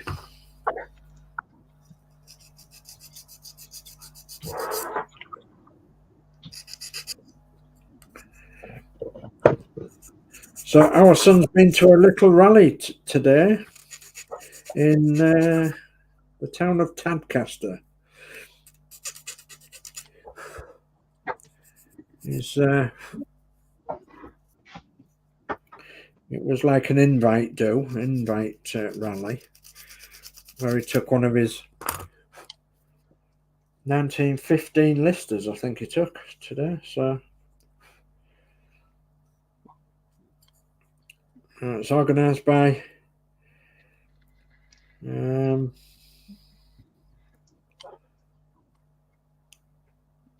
good friend's wife, who was actually she's actually the lay pastor of Tadcaster in the church there, like, so it was rather good. They had this little rally around Tadcaster today, and I think they've raised a bit for church funds or something, so which was rather good.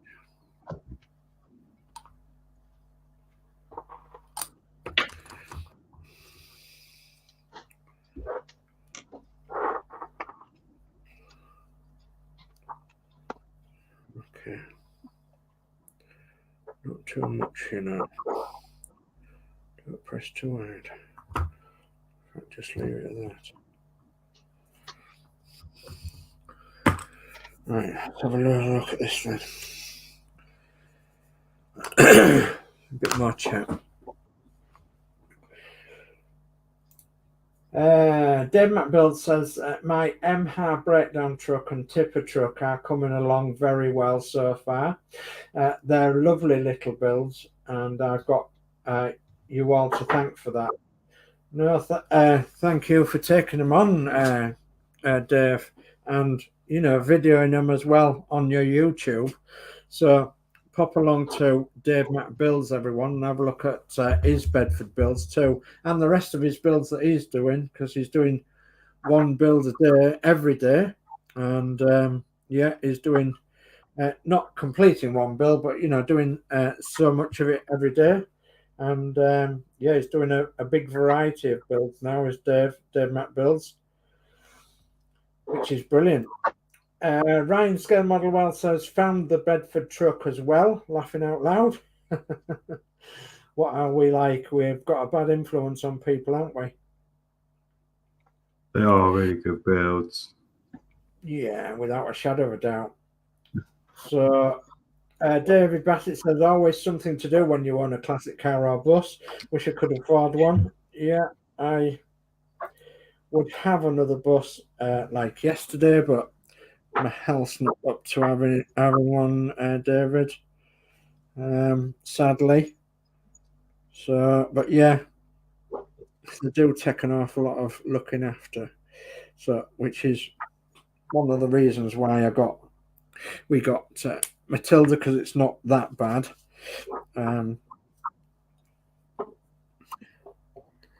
Just little improvements we're doing here, there, and everywhere.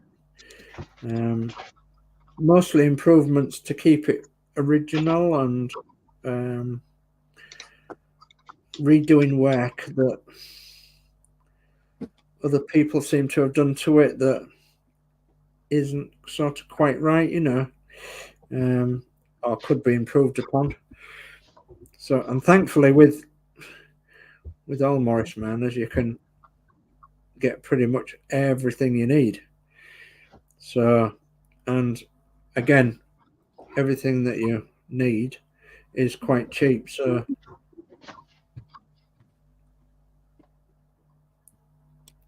there's benefits to having a car that's got lots going for it that way.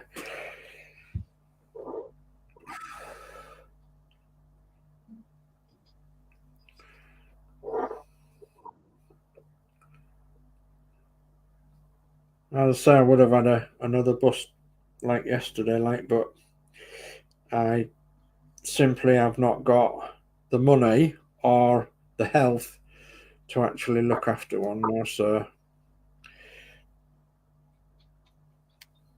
we picked something a little bit more easier.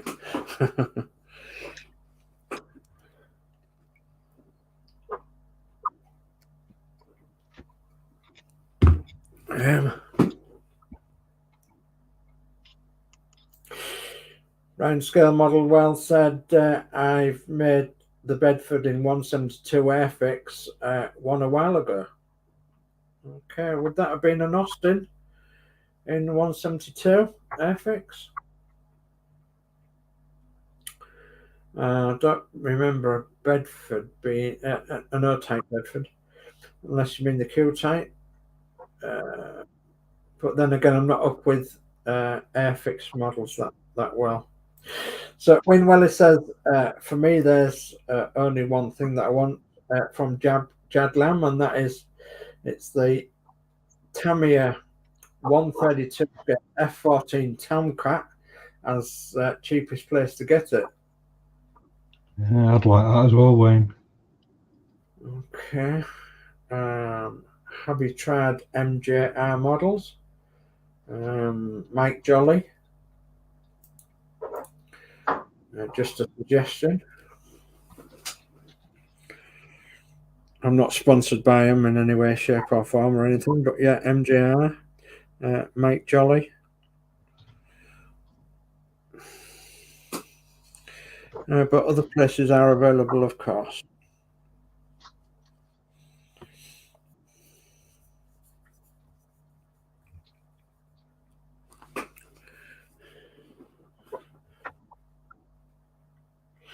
So Wayne Welly says, yeah, £116. Goodness me. Yeah. 132 scale though as well. It's going to be a big plane, that one. Yeah, a nice one. A big canary plane, that one.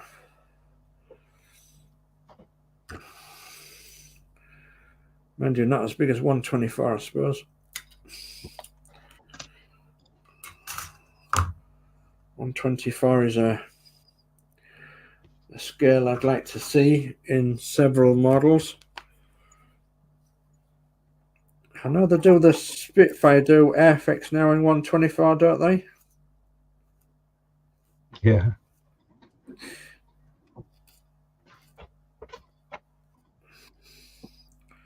I'm not so sure that I'd go. Well, I know they don't do one at the minute, but 124th Lancaster. Oof. Ooh. Goodness me. Tempting. Mm. Very tempting. Very tempting indeed. Get that in there. The Lancaster's got a place in people's hearts, hasn't it? Yeah. I suppose the Spit has really, and the Hurricane and such like. Yeah.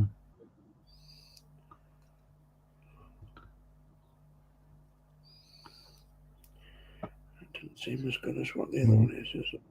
I must say the Lancaster for me rather than over the Spitfire or anything. Yeah.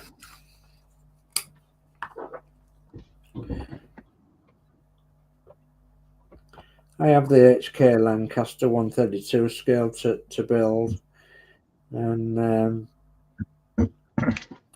I'm not going for the R-shaped one because it's quite simply can't afford it. Yeah, yeah. You know, it's an awful lot of money. It's a big plane. And it's, Cheers. Cheers. I think we all of us that did the Spitfire have got slight reservations about it as well. I'm not sure. I think Penny's bought both. Yes. She's bought a model and the kit, the part works, Yeah. I think. Yes, she has. I think she was going to do the comparison with Building with the Boys. Right. Like a collaboration of builds where Penny had this notion, and she's had it for a long time really, about part works and plastic scale models, You know, are they actually worth it in the end? You know, could you actually do it cheaper if you bought a plastic scale model, for instance, and you did it over so many weeks? And I don't know that Penny's obviously going to make a fantastic job of the HK Lancaster though, because she's got all the extra bits, all the extra photo etching and what have you, which would be brilliant. And then the electronics as well to make the propellers go and lights and sounds and things. That would be brilliant.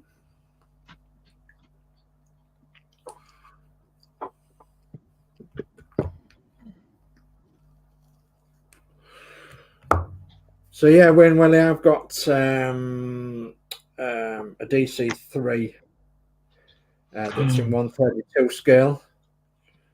It's waiting to pass over to me. 132 scale. I actually haven't touched it for a little while now. So I got the nose cone pretty much built. But then there's some work to do in the cabin and what have you. The pilot seat, what have you. Got the seats made, but yeah, it's your favourite plane, that, isn't it, Cal? It is. The DC3 or the C47. Only because I worked on them. Yeah. When I was a youngster. Come on, fingers work. I used to fly freight and over to Ireland and Isle of Man every day.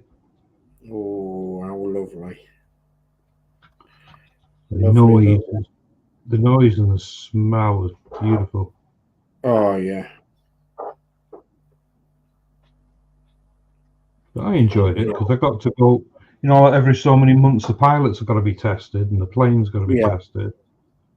So they used to do it, so you were on your way back from a delivery and they just do a diversion. So we used to go when they were testing the plane and testing the pilots as well. Oh, wow. And you got an option of staying on the plane and going with them or going and have a brew. Yeah. Obviously you're gonna go with them. Exactly, yeah. Boating, landing and takeoff and shutting engines down and gliding and fantastic. What an honour and a privilege that must have been. Oh, it was brilliant.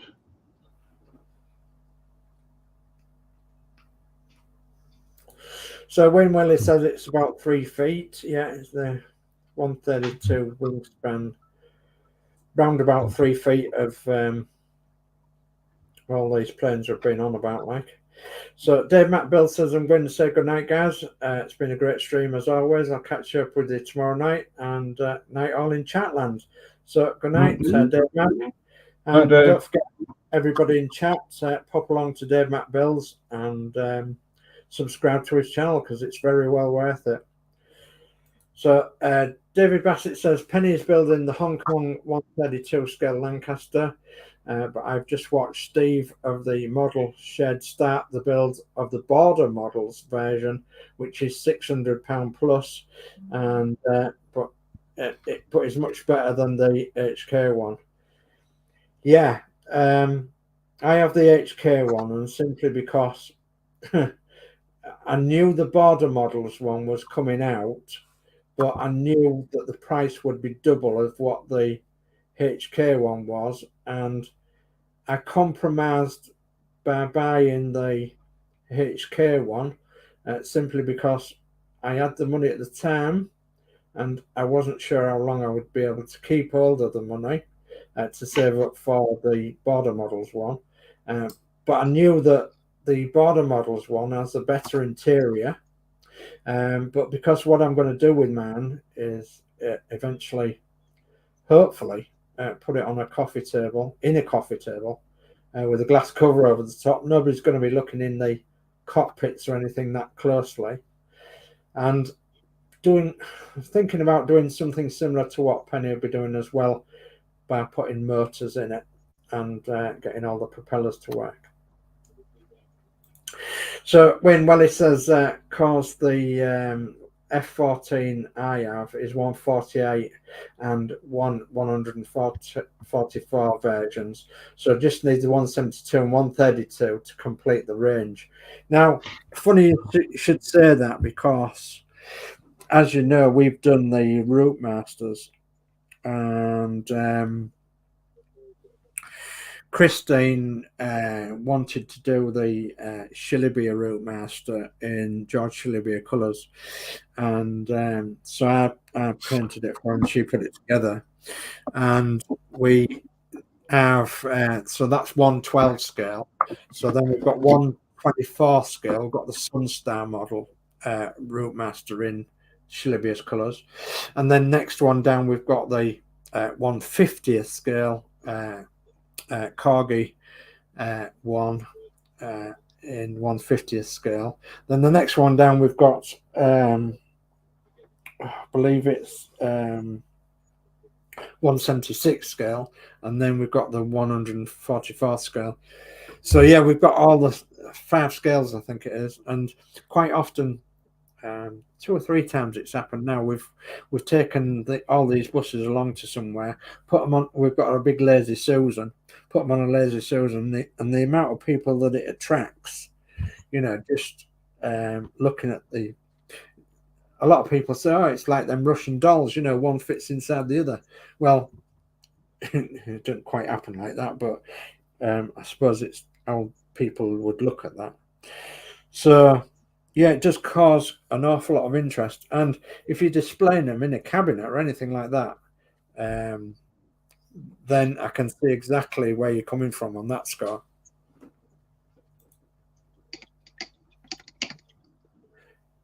It's well worth doing.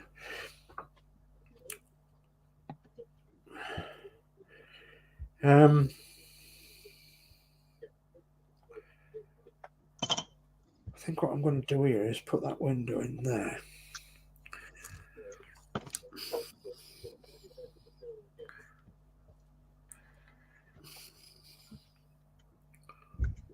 Where were we? Pardon? So I was looking for my chip quick. You chip quick? Yeah. AKA Flux. All right.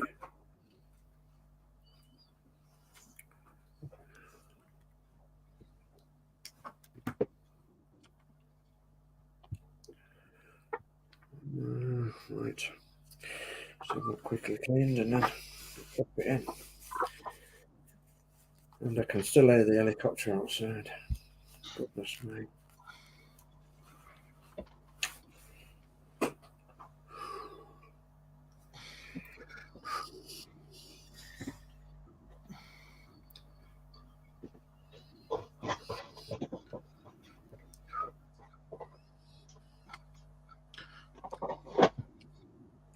Yeah.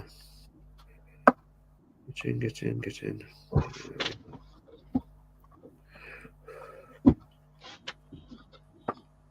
Oh.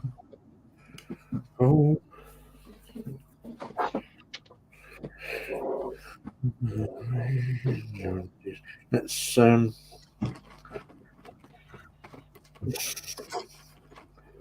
untangle this. See if it's fastened itself. Hopefully it has.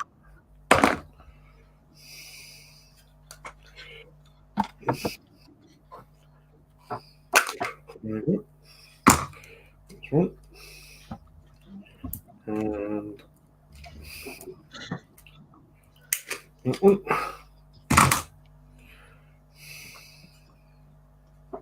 Okay. How's it around to? I don't know. Something appears loose. What appears loose?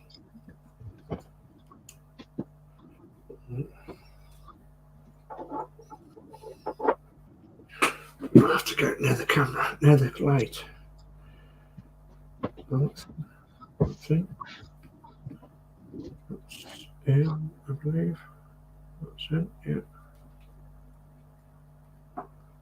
That's another that's loose. No. Right. Yep, that's in.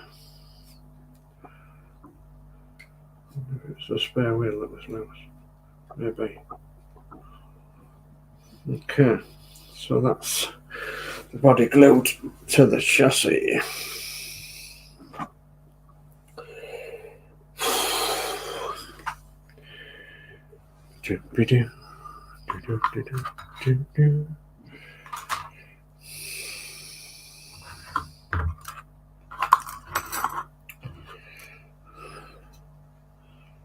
Okay, so I need to sort the tyres out, I need to sort the wings out, I need to sort the front out. So let me get the headlights in first. And I might put that on that.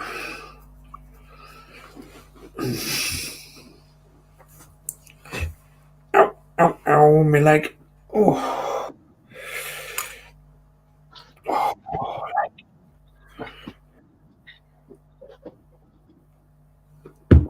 Cramp. Right.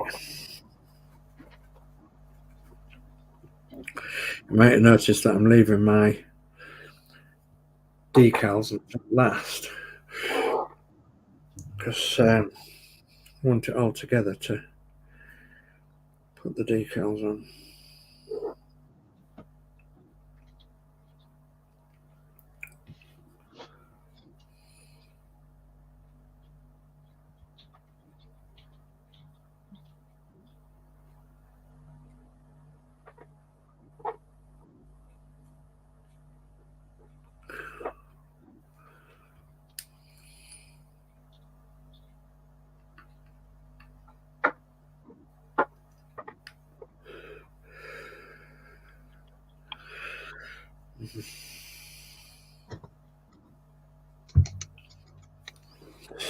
Right. So I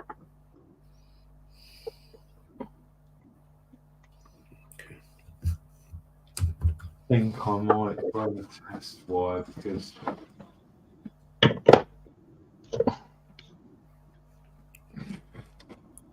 did you say you might run a test wire? I'm going to use another LED because I'm not sure if I need to resist this or not. I'm hoping I don't have to, but if I use an old one that's not embedded in the model, if it blows up, it doesn't matter. I mean, it's got resistors on the board, so I can't see why I need to worry about it, but I just don't know. Yeah.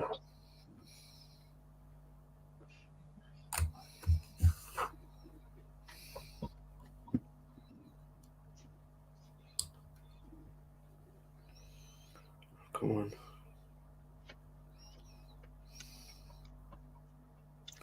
Get in there, look.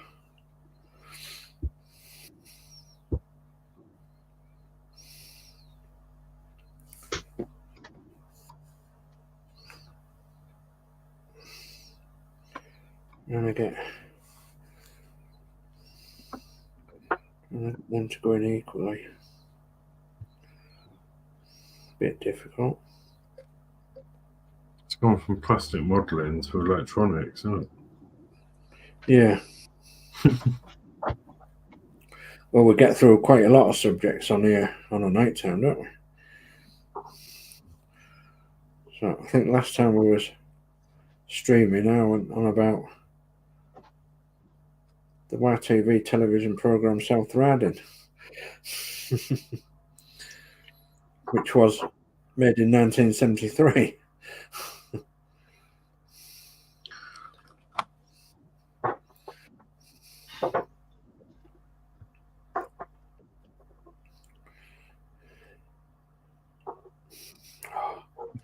One fingers.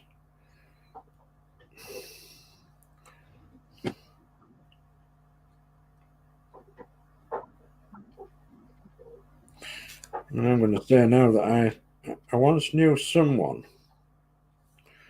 who was a mechanic all his life, and he lost his hearing, but you could still take a car to him or any vehicle,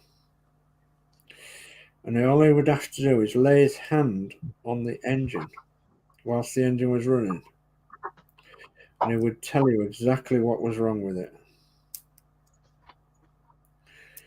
Very, very experienced engineer he was. And I don't know why I brought that subject up, but I just thought about it the other night while I was in bed. As you do, your mind wanders, doesn't it? And I thought, wonder if anybody's heard of anything like that before in the past. A deaf engineer who you could take any car, van, truck, bus to him, and he would say, "Can I feel the engine?" And he'd lay his hand on top of the engine and say, "Yeah, that's so and so. You need to do this." Or he'd say, "Right, let's twiddle this screw on the carburetor and see if we can. That's better." And he'd get it running better. Marvellous chap he was. He lived fairly local to here. Well, I say fairly local. He lived in a little village called Brantingham.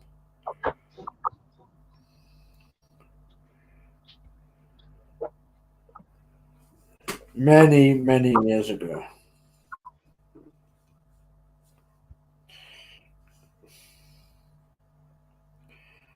More than 50 years ago.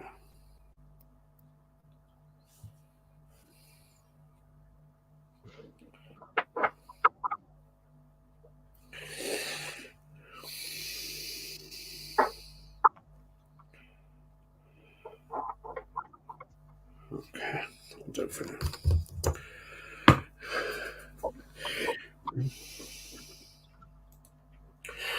Well, it says it's like the Bismarck. I have a few of them in different scales. Yeah, I think it's good when you can do that with the different scales. Well, it says Horlicks has a flux capacitor. Yeah. And Nigel Branthwaite says the Dakota is my favourite aircraft too. A 4-in-172 scale. 2 are the new Airfix kit sets. I think it's a fantastic model. Yeah, definitely. They go together all right. Definitely is. Yeah, they go together all right, being 172. Maybe have an Airfix. I've not. So, I still haven't built one.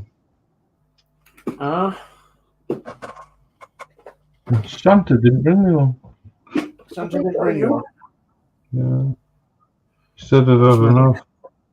This is my Dakota so far. It's got pallet seats in. I mean, yeah, it wants a lot of work, but you've got to build it up with the pallet seats and the instrument panels and goodness knows what. So, yeah. It's too clean. Not enough scratches.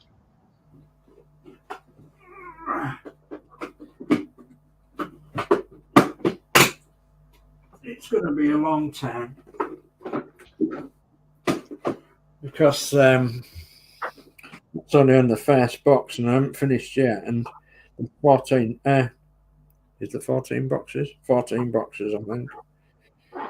So. Oh dear. Yeah, the good old Dakota. Really nice airplane.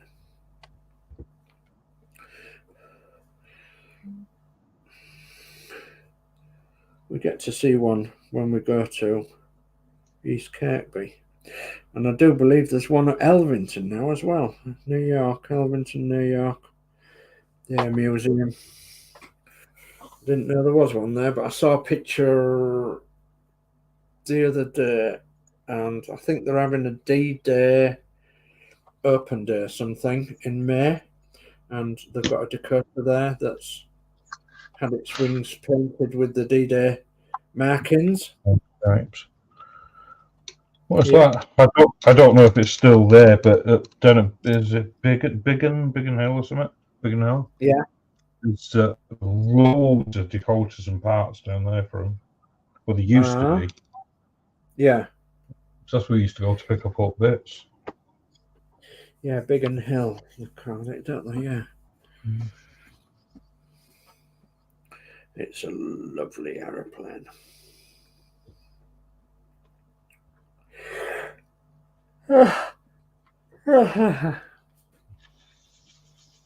Sorry about that. I'm ever so tired.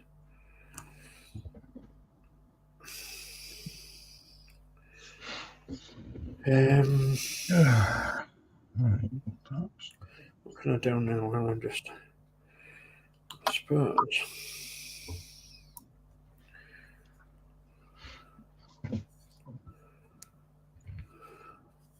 Actually waiting for that to dry there, so. And there's little bits on the counter now.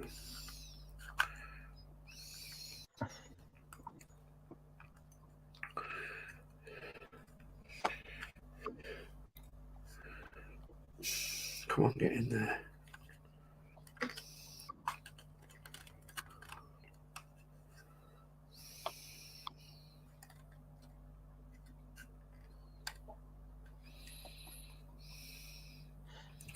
Let me just go to the bottom of the windows, I think.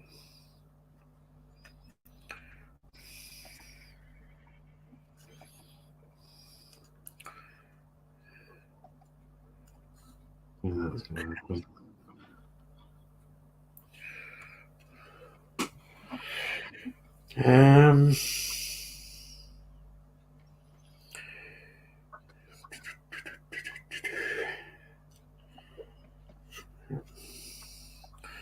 So could I do a bit of a mock-up? Probably, I'm not sure. Without the doors, of course.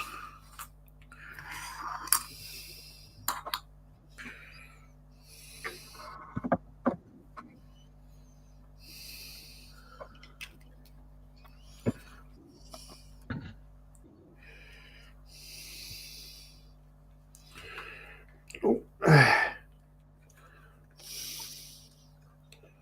On my neck. I'm going to sit in there or not. Don't.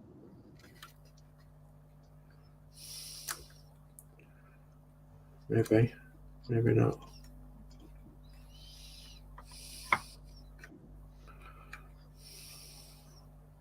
Come on, don't do that to me, please.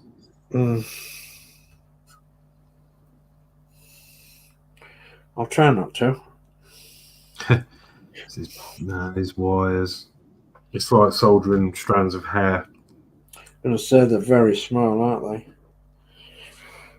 Now, why is that to one side slightly? I don't know. That means it's not sitting right. Could be. Let's move that to one side. That to one side.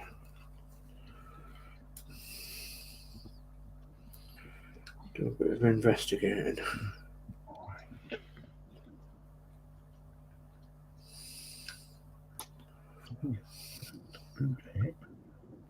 Did I not glue them in? I can't remember it quite.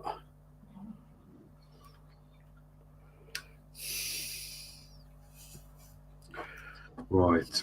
There we are. That's why. Okay. So I didn't glue them in, but it wasn't sitting right. That's it. Okay. Okay.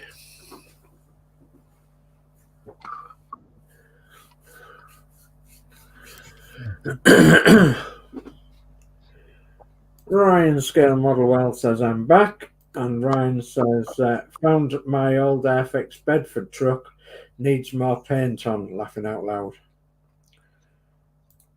Aha. Would it be the square fronted one, Ryan? Square fronted Bedford, old army one. The OY or OX Bedford.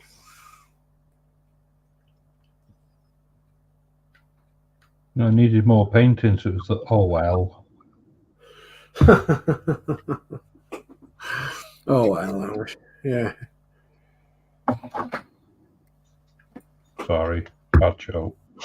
No, it was good. I saw the funny side of it. That's what I meant. Must be a bad joke.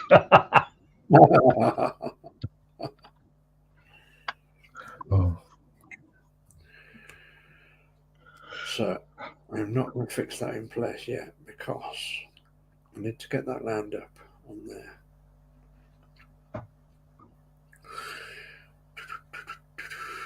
I'm not going to do the doors yet because I don't need to. Because I can build the doors up, then put them on, can't I? Yeah. Yeah. I can't remember which way that goes. We're going to put that hinge on now. There's still a hinge missing somewhere. Well, it's no good. Got a hinge loose. Yeah. Bonnet things I'll leave till later on. I've got that thing to go on bonnet across there that you did.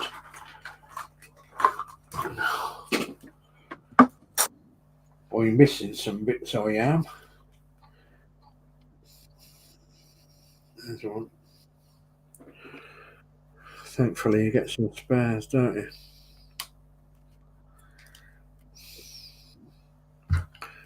Two bits of plastic. Oh, I've already cut one off. Oh, why did it do that? It sprung off. There it is. I found it.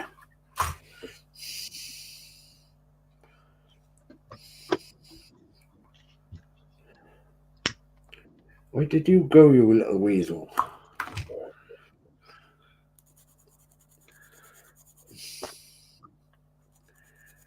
This is where you sand down a bit more fingers rather than plastic.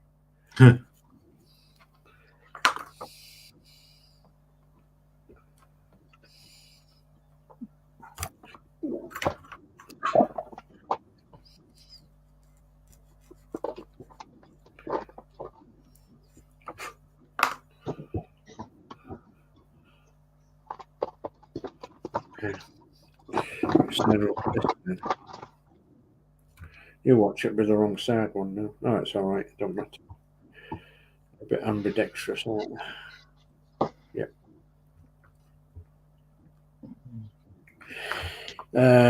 What did I put them on with? We can't remember.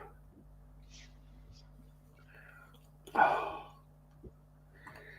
come on.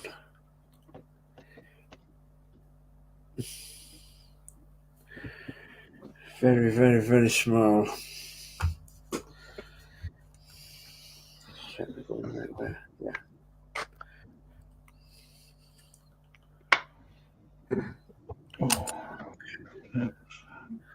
Get in there then. Yeah.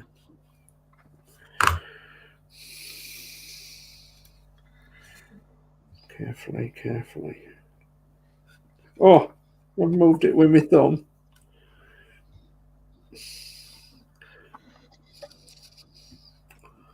Oh, you useless piece of timber. Come on, get in there. You have to be turned right way around now.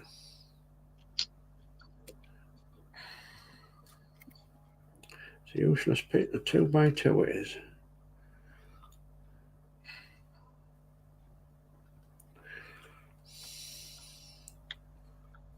Oh, come on. It doesn't go.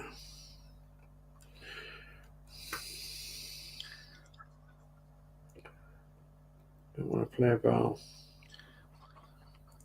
That way, please.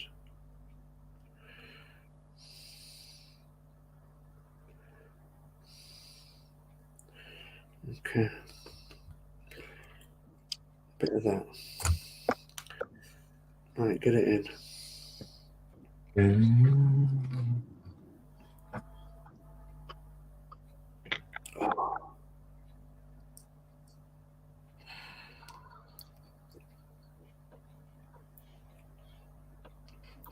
This is I don't want to go into the hole.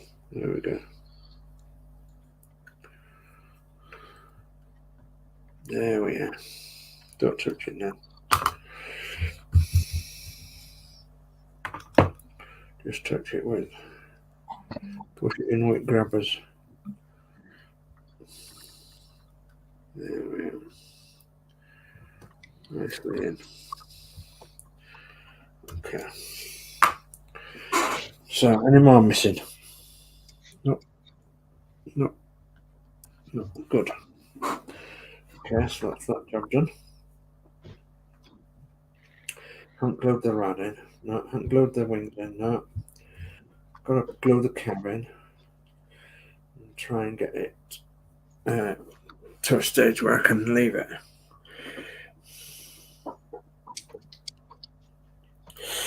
So Ryan Scale Modelling says, yeah, that's the one. Yeah, the one with the front, square fronted front.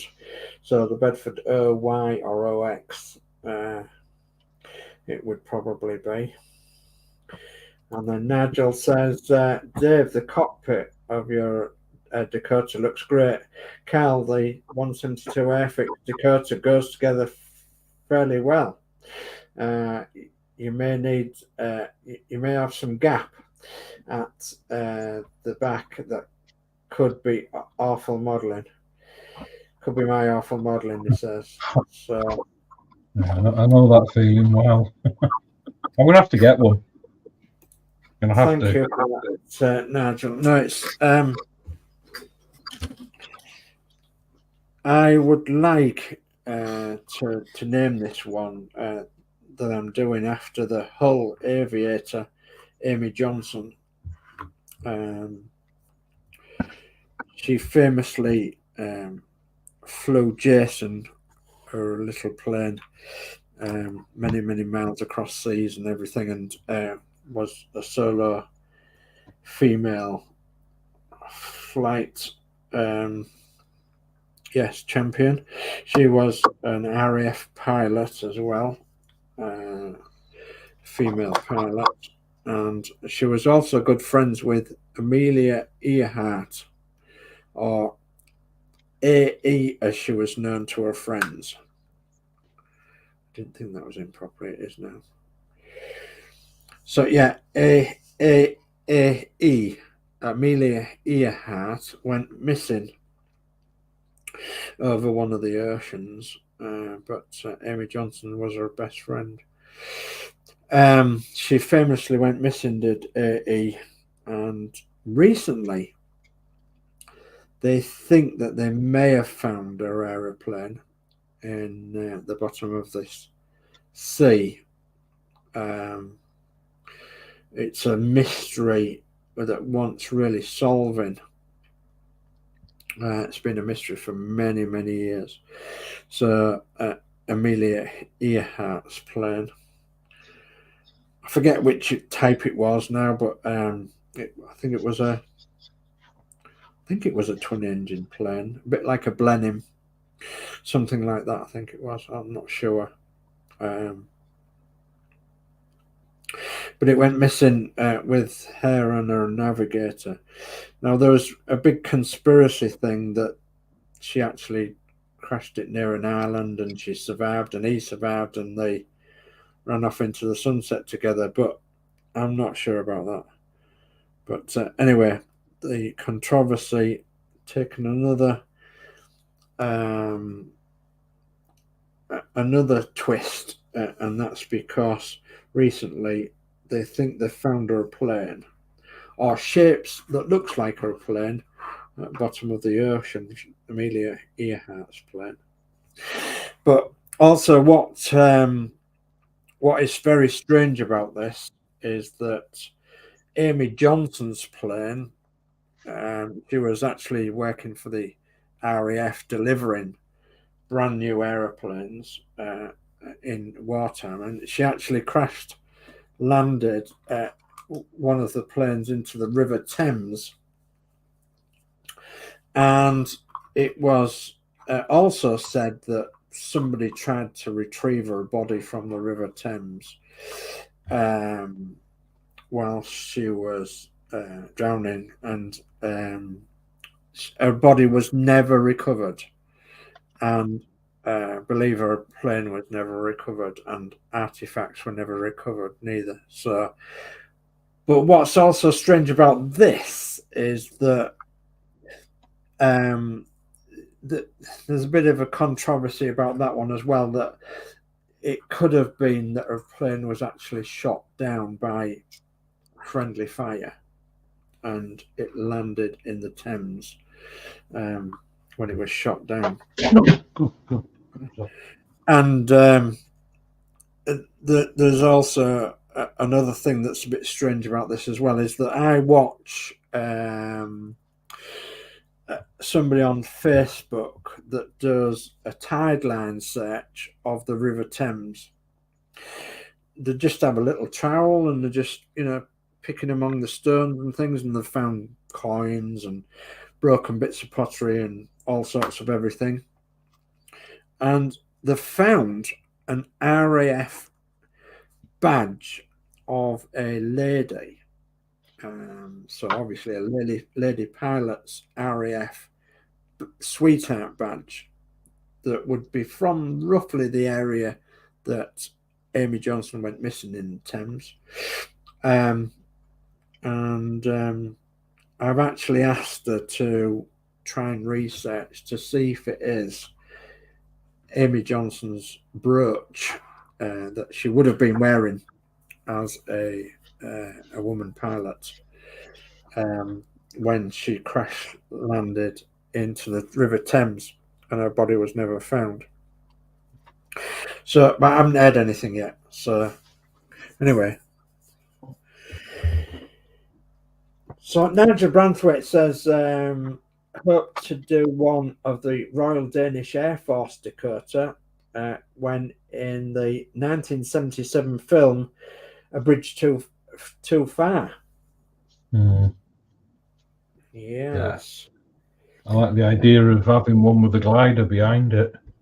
Oh, yeah, that'd be good, wouldn't it? Yeah, that would be good. I've got a little bit of an update. Okay. So, I've fitted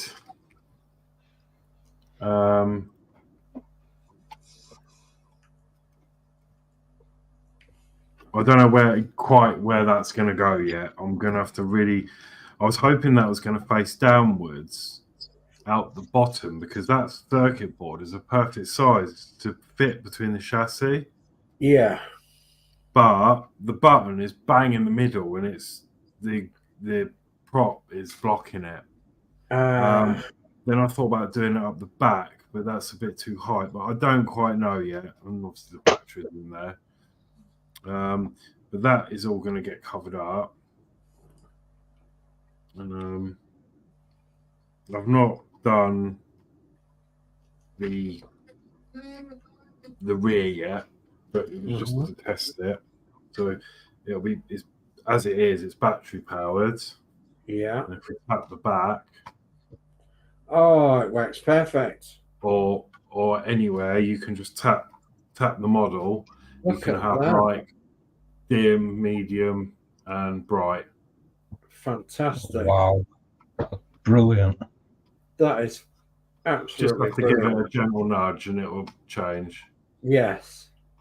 Or you can switch it and have it on all the time without the touch feature. But once it's all glued together, just a little nudge, and you can change the light settings on it.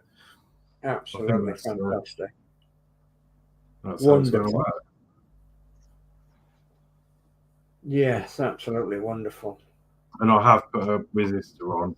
It did seem to work without one on the other one. Just on the brightest setting, it very slightly changed its brightness and colour. So I was like, no, I'm going to put a resistor on and be safe. As well, another resistor. It's coming out all right. It's still really bright. So, yeah. Absolutely You fantastic. can just tap the wing if you want. You can just tap it wherever you want. Perfect. But if you want it on dimly, then there you go. Yeah. And obviously, I've got to do the interior as well. Yeah. All of the lights will be on the same, so Same it'll all circuit. dim together. Yeah. So, yeah. How fantastic. Bit of Really an is. update here. Just Yeah. testing some of the electronics before I start gluing and running wires everywhere, you know. Yeah. Absolutely.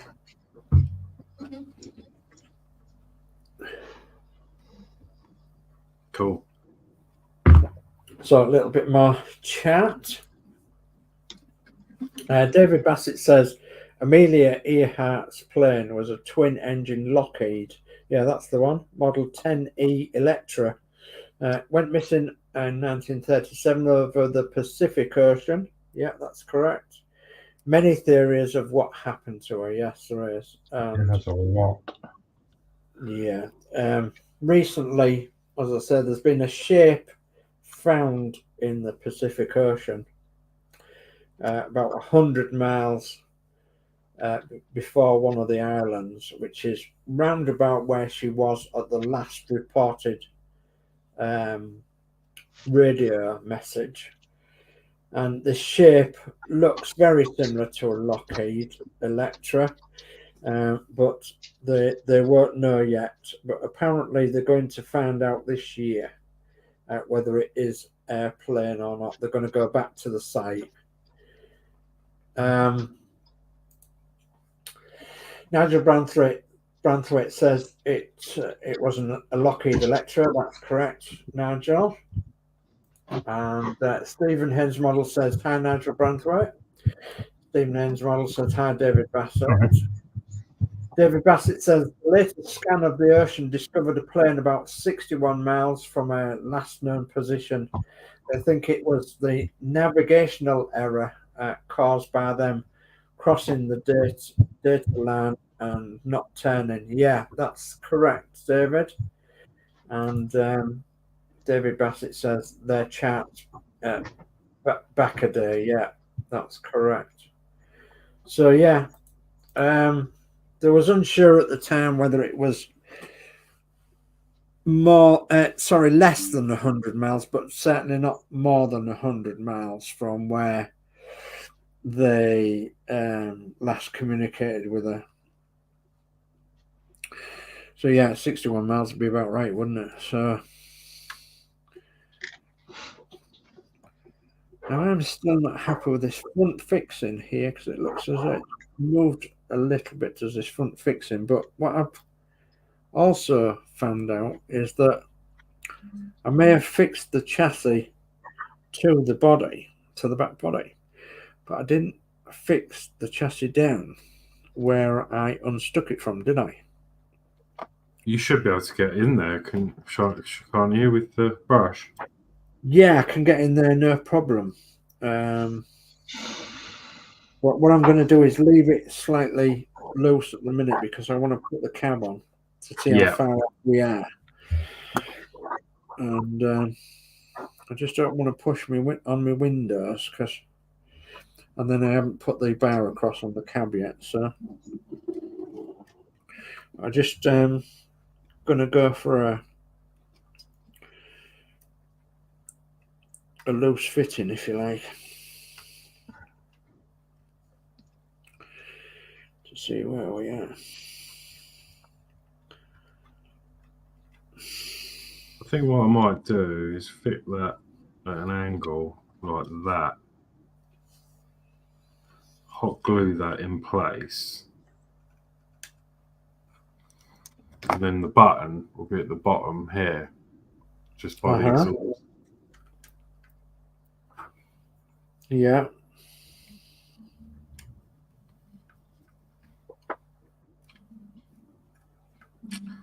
Or where's the bar?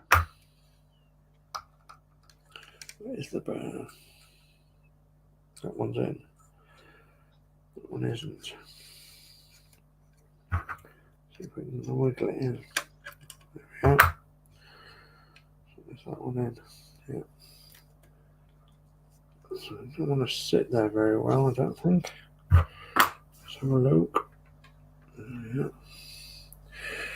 Right. Oh, come on, Butterfingers.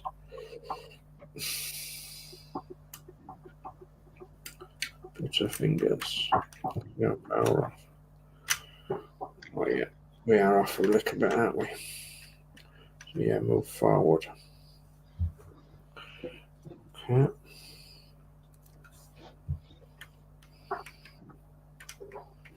Yeah. So much pushing back a little bit. That's pushing forward a little bit. Okay. I'm not far off.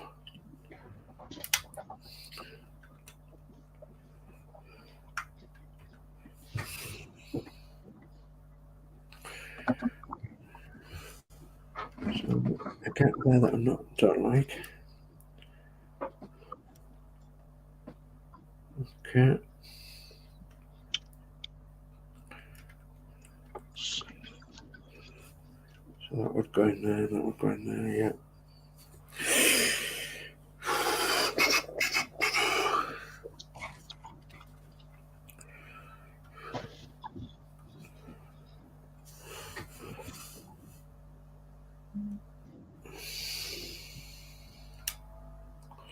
That's certainly the nearest I've had it yet. Oh, ow. Oh.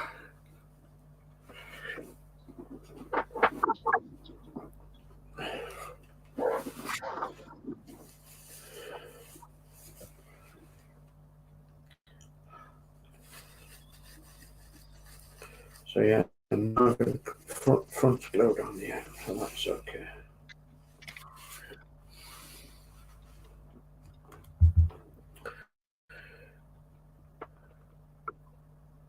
David Bassett says, hi, Steve Names Models. And then David Bassett says, these little Bedford lorry models really are lovely little kits. You three are certainly doing them justice. Well done. Thank you, David. Thank you. Nigel says, the woman pilots in World War II did delivery flights of aircraft to air stations with unarmed aircraft, very vulnerable to attack from enemy aircraft. Very brave pilots. Indeed there was, Nigel. Indeed there was. And unfortunately, not very well remembered. Yeah, unfortunately. Amy has a museum in Bridlington, or very close to Bridlington, at the Amy Johnson Museum at Sowerby Hall, and they run a museum in her honour. And my Rington's T-man that comes, he actually, along with some prisoners, made a replica of her aeroplane called Jason, the Tiger Moth that she broke the record in solo flying. So he actually, as I say, along with some prisoners from Hull Jail, they actually set to and they built a replica, which is or was in Hull at the St Stephen's shopping centre, and I think they were going to place it in the museum, but I'm not sure where it's gone. But the real Jason plane is in one of the big museums down south somewhere, and they won't allow Hull to have it back as a memorial to her, which is such a shame, really.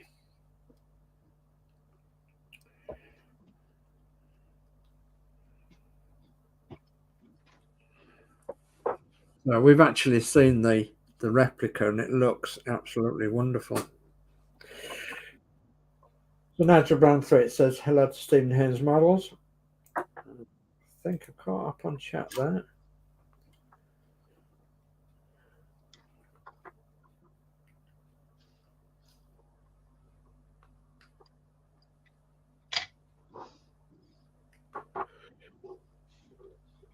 Yeah, I was actually watching this lady mudlarking on the Thames, and just one of her videos she'd put out, and she'd found this brooch, which was obviously from a World War II lady pilot, and I just suggested to her that it might be from Amy Johnson.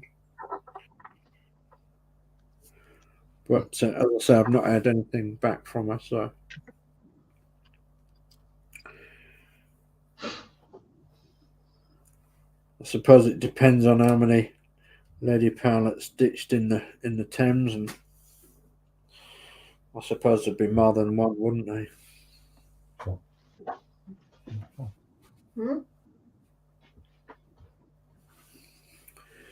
Right. So, what am I going to do now to see if that's square?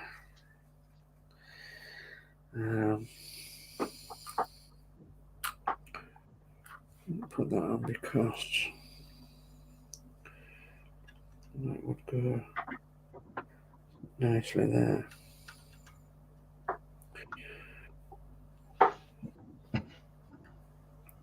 So while David Bassett's here, I'm just going to tell David Bassett what I'm going to do with. I have two Sunstar yellow way coaches, Bedford Urbays, and there was both bought off eBay, and there was both lots of parts missing and broken and what have you. And I was thinking about doing it, I don't know, a diorama of a scrapyard or something, and then I thought, perhaps I ought to try and cut one up and make one into a seafront service Bedford OB coach that me and my dad used to have many years ago. I saved the one from a scrapyard at Ingham in Lincolnshire. Its registration was ONO 89, and we saved it from scrap, and then unfortunately wasn't able to keep it. We got it back to our home and everything, but wasn't able to keep it for that long, and I sold it on to a preservationist that said he was going to restore it, but never did. And it was the seafront service one, and there was two. Sorry, I think there was four made, and there was only two then in existence. One was LTA such and such and such and such, which is now with Lodge's Coaches in Essex, I believe, and the other one was this one we had, and I think there were four made for Eastern National for the Skegness Seafront Service and down there, and there was made with like open sides, and so that obviously the nice sea breeze would run through and everything, and there was made with leather seats so that obviously if the seats got wet they could just wipe the seats over. So but I was thinking of the Sunstar 124th scale Bedford by coach would be an ideal substitute to cut the sides out and make a seafront service out of it. So I was actually looking at one the other night, thinking, well, yeah, I'll maybe cut one of them up and make it into a seafront service Bedford.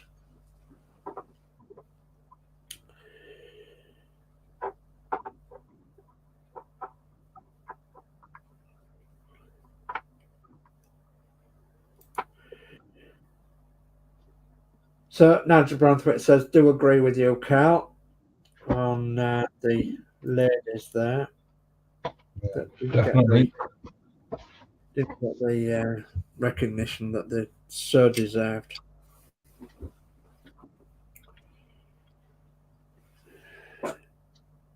Must have been quite a frightening world to be in, must a man's world of flying a gigantic aircraft, and And besides that, I mean, everything else that they did during the war, there was in the arms making bullets and rockets and goodness knows what, and then driving tractors and ploughing fields, and yeah, as well as the everyday female jobs of bringing up children and everything else that they did normally. So yeah, it must have been quite harrowing times during the war.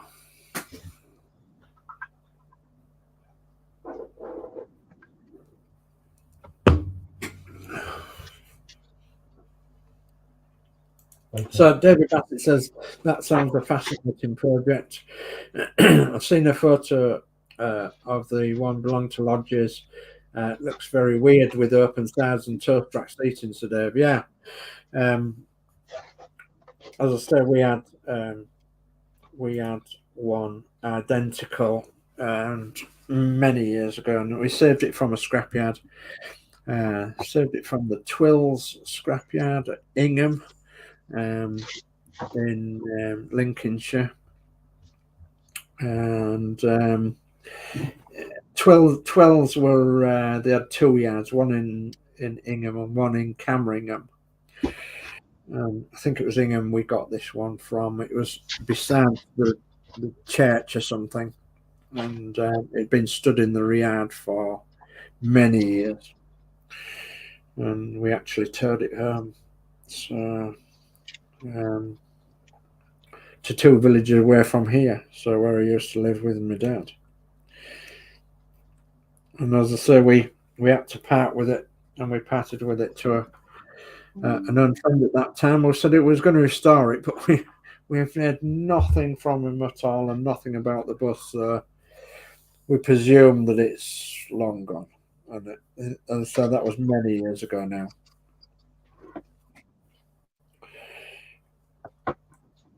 It'd been stood that long, David, that the engine and gearbox had all seized up, and there was hardly anything left of the framework, and it was just basically holding together with the screws in the panels. There was no wood around it anyway, so it was a serious rebuild. But we knew how important it was to be saved, really, because there was, as I say, I think there was only 4 that were actually converted originally. So Nigel says, Cal, would you do a Dakota model towing a glider leave of the tail cone? Leave off the tail cone?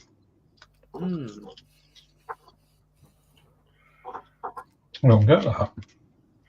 They were detachable, weren't they, for loading? Were they? I don't know.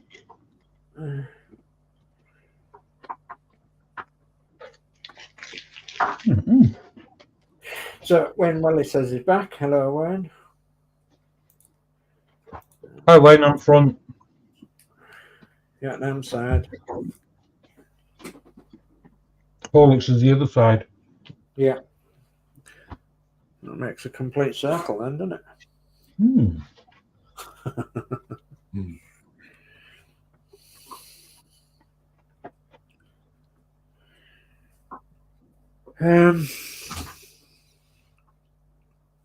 What time are we? Oh, nearly 10 o'clock. So I am going to stop there because I'm so close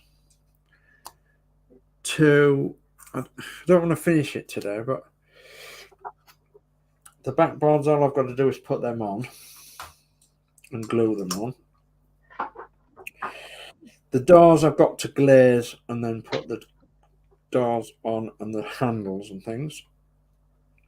The bonnet sides I've got to put the 4 catches on. The lights, the side lights I've got to put on the wings. So what's the side lights? And I've got to glaze them. And then I've got to glue the cab in situ on the front the front wings and the radiator surround and the bumper. And then I've got to put decals on, and that is about it. Decals will be my last thing I'm going to do. I'm not going to decal it before. I'm pretty sure I can get around it where I need to get the decals on with it being a complete model. But my goal for tonight was to get it sitting fairly right on the bench here, and I have. It's okay. It all sits together. It's not far out anyway. And I think this wing might want tweaking a little bit. The bumper will fit. I'm just offering the bumper up and it will fit. So yeah, that will go together nicely. And so yeah, so close. And yet so far. We've quoted that many songs tonight, haven't we?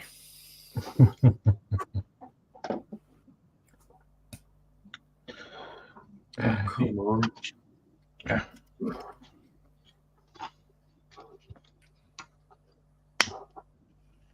Get in there. You little monster. Is a little monster, right? There he is. Hey. I found a perfect little cable grip built into the model. That's ideal. Good. Just down under the chassis there. Ah. Yeah. Right. That's me. Very good, sure. I think that one's tweaking, then that'll sit better then. What's that side? But you can't pose the wheels, isn't it? That you can't turn the wheels. Yeah.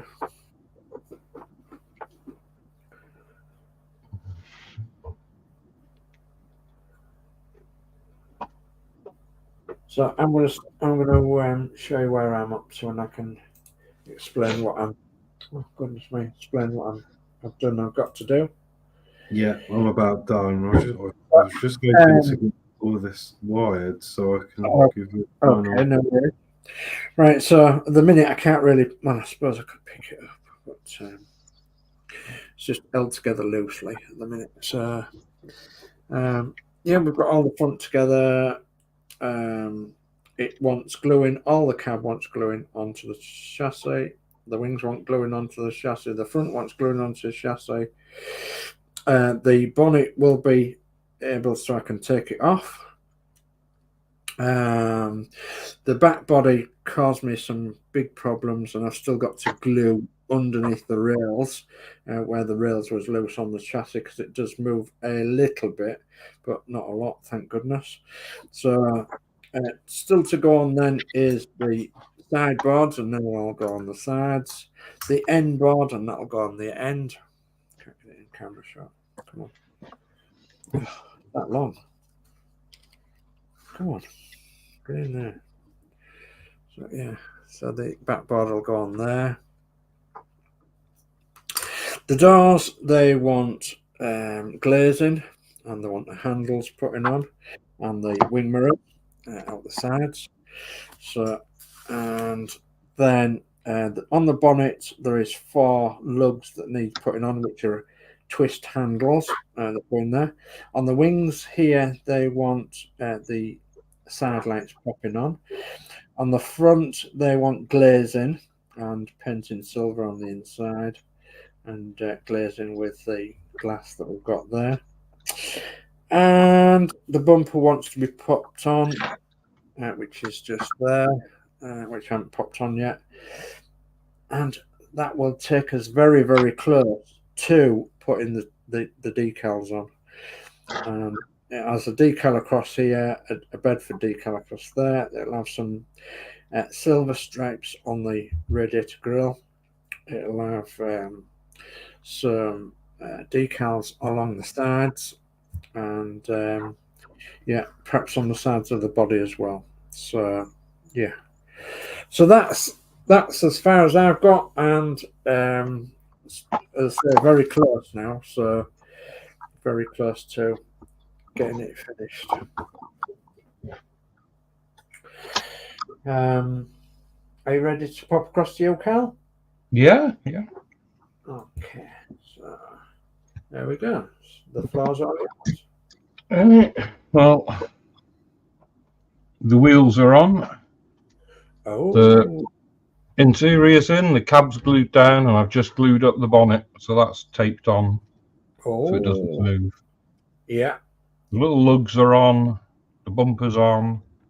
Steering wheel, all the inside's done. Just waiting for the glass and the doors. Yeah. But otherwise, it's pretty much there. Superb. I think it looks quite good. I think it looks Quite like it. Yes, indeed. Smashing. Yes, indeed. Lovely colours. Yeah, I do like it. Yeah, without a shadow of a doubt. I don't want to move it around too much. I don't want that falling off. Yeah. I'm the same. I don't want to move it around too much. Now I've got it to that stage. So, are you ready to come to you then, Alex?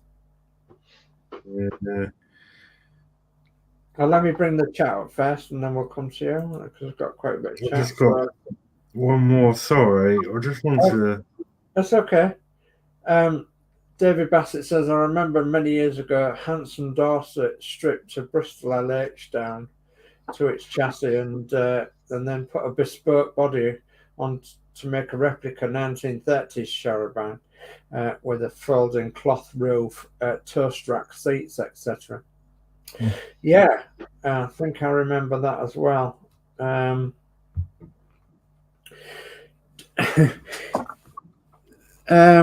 A lot of people might be scratching their head now and saying, what's a toast rack got to do with the bus? But that's what the called them really was, a toast rack. And that's because, the seats were literally behind one another as they went down the bus. And there was all open sided so that you could obviously get the bracing of the seat air and everything. So it just looked like a toast rack, I suppose. So yeah, many seaside companies had different ones, either open top buses or toast rack open sided buses.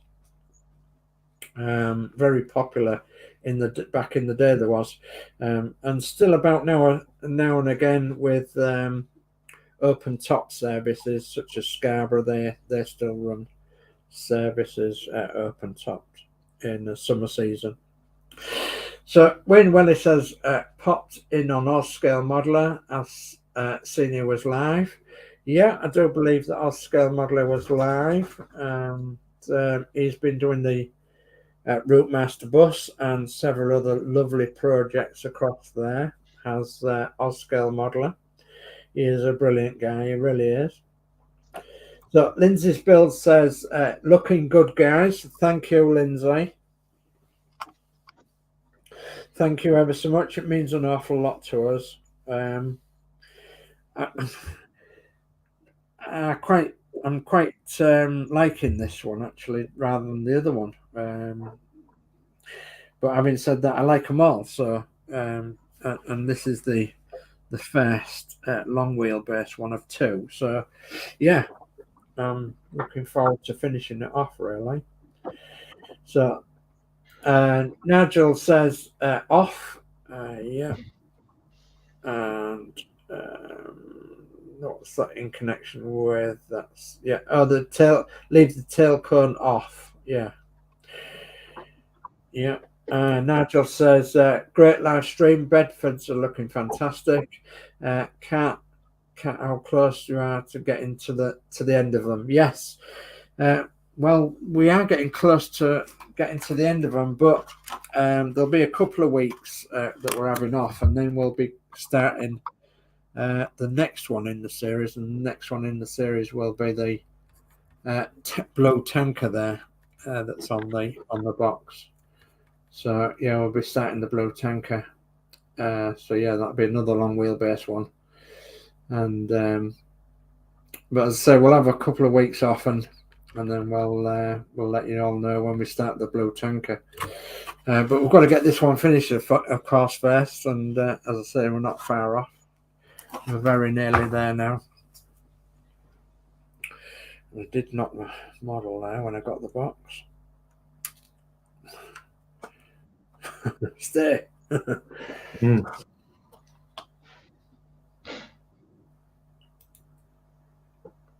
Yeah, we're not far off getting off the end of another one.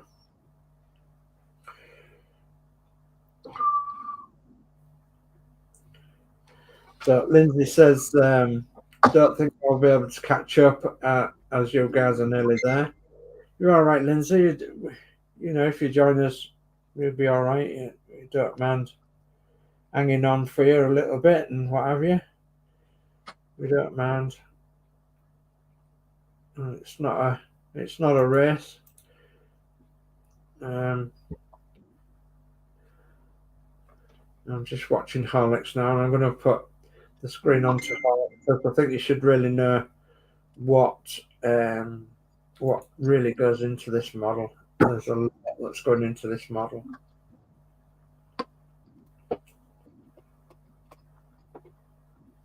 Right. I wanted to try and get it all sort of half wired so we can. Yeah. So. I was going to say, you don't know your front wheels are off, don't you?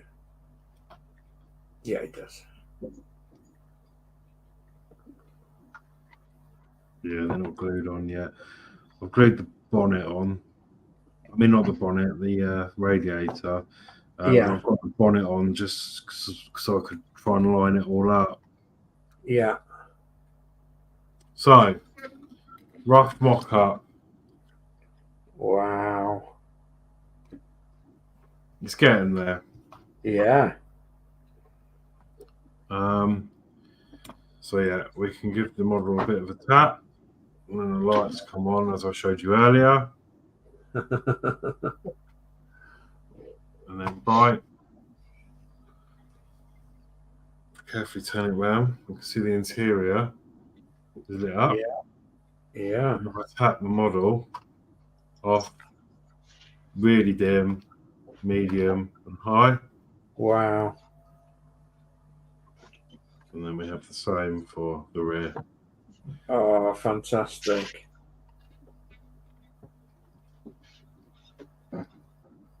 Actually, what's going on with them? Are they supposed to be one up there and one down there? Well, you one on your number plate will have a light shining down. It'll be like a dual light. Yeah, but they're not straight, but they're in the corresponding holes. Look, if I use my ruler. Oh, right, yeah. I see what you mean. Yeah, it's okay. That's the way they are on the brackets, isn't it? Yeah. Yeah. Oh well. Again, we tap the model. They're dim, medium, and then high. Yeah, bro. Bit finicky because it's not all glued together, but yeah, gives a rough look of how she's going to look. And it's battery operated, so I can move it about. Meow. Yeah. Yeah, superb. I'm really not happy with those lights. I mean, maybe they probably are supposed to be like that, but it's a bit odd. Yeah, I see what you mean, but they weren't on the other one. No, I don't think they were odd on the other one, was they? Might be that. I'm going to say it might be that one of the brackets might be the wrong way around, but I mean, so that I don't know. No, they're actually in where they're supposed to go. Uh-huh. so you can't see. They are in where they're supposed to go. There's only one place that they can go.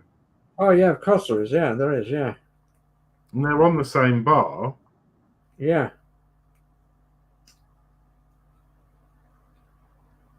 But yeah. So yeah, there we go. Off, tap it on. There we go. Done. That's the electronic side of it done anyway. Fantastic. Just got to run the cables where I want them, and yeah. I love Happy with the progress tonight. Brill. Okay, so Lindsay says, got too much going on at the moment in real life terms. And Nigel says, we'll look forward to seeing that, Dave. And we've got Marvel Phoenix in, and he says, hello and good evening all. Good evening, Todd. Hi, Todd. By the time I get to Phoenix. Yeah. So, okay, so do you want to go cameras up then? Yeah, let's do that. Let's end the show. It's getting late. I'm getting carried away. Okay. Come on, camera. Facing. There we go. I'm doing 10:15. That's not too bad. Oh, yeah. Could have been worse. Could have been worse. I'm going at 11:30. Yeah, it could have been. Dear. Right, so that's issue 14 done then, and I would have thought by issue 15 we'll be very, very close to finishing, won't we? I would have thought. So, Yeah. I think what I'll do is I'm going to cheat just a little bit, and that is I'm going to fasten my front end on to the chassis without finishing other bits, if you know what I mean. So I've got lots of other little bits to do, but I want to fasten the cab and the front radiator grill to the chassis and the wings so that they don't move between our next year, if you know what I mean. Mm-hmm. And then I'm not messing around then trying to get it all lined up because it's been a bit of a devil to line up as this one, but nothing I can't fashion. I've got to go underneath that chassis yet and re-glue where I unstuck it before, which is okay. But at least now it's sitting in them 4 holes is the body. You'll see what we're on about when that comes up on your long wheelbase one, Carl. So it is a bit of an nightmare if you can't get it lined up properly. So, but yeah, I'm happy with progress. I'm happy with the way the model turned out, and I'm itching to get it finished really. But I don't want to rush. I'm not going to be rushing too far ahead. As I say, I'll just be gluing the radiator surround on the wings and the cab, and just getting them all lined up and taped like you have, Carl. So I'd have probably done that tonight if I hadn't been messing around with that back body, but yeah, we've got there in the end, haven't we? So I've probably got an evening messing about with that winch. Yeah. I've still got to get all my wiring in and that, and I've still got the glazing to do, the doors. I've still got the doors and the glazing and the decals then. Yeah. Probably another 2 weeks. Yeah, could well be. Yeah, that could well be. Definitely. So we better think about what's happening tomorrow then. I don't know whether there's anything else on tonight or not, is there? It's Saturday. Well, Marcus is on. Marcus is on. Is that 12 o'clock? No, it's 10 o'clock. He's started now. Oh, right, 10 o'clock. Yeah, 10 o'clock this evening then. So, yeah, Marcus is on this evening. I don't know if Terry's doing the show and tell. That's meant to be 10 o'clock. Okay, that what tonight? Yeah, tonight. Yeah, I don't think he is because I think I was going to be one. I haven't had any messages. No, yeah, he invited me on to be part of it because we were gonna. The original plan was that he was going to go out at 10 because this show, and we were going to come off in time. Yeah. But yeah, I think he's, what with everything going on, and I think he had a lack of response or something. So he's still going to do it, I believe. But he's just next week. Yeah. Yeah, could be next week then. Yeah. So then that brings us to Sunday. So is there anything on Sunday morning? Oh, anything? Yeah, Michelle. Yeah. Michelle's Crafting Corner, the wife. 11 o'clock.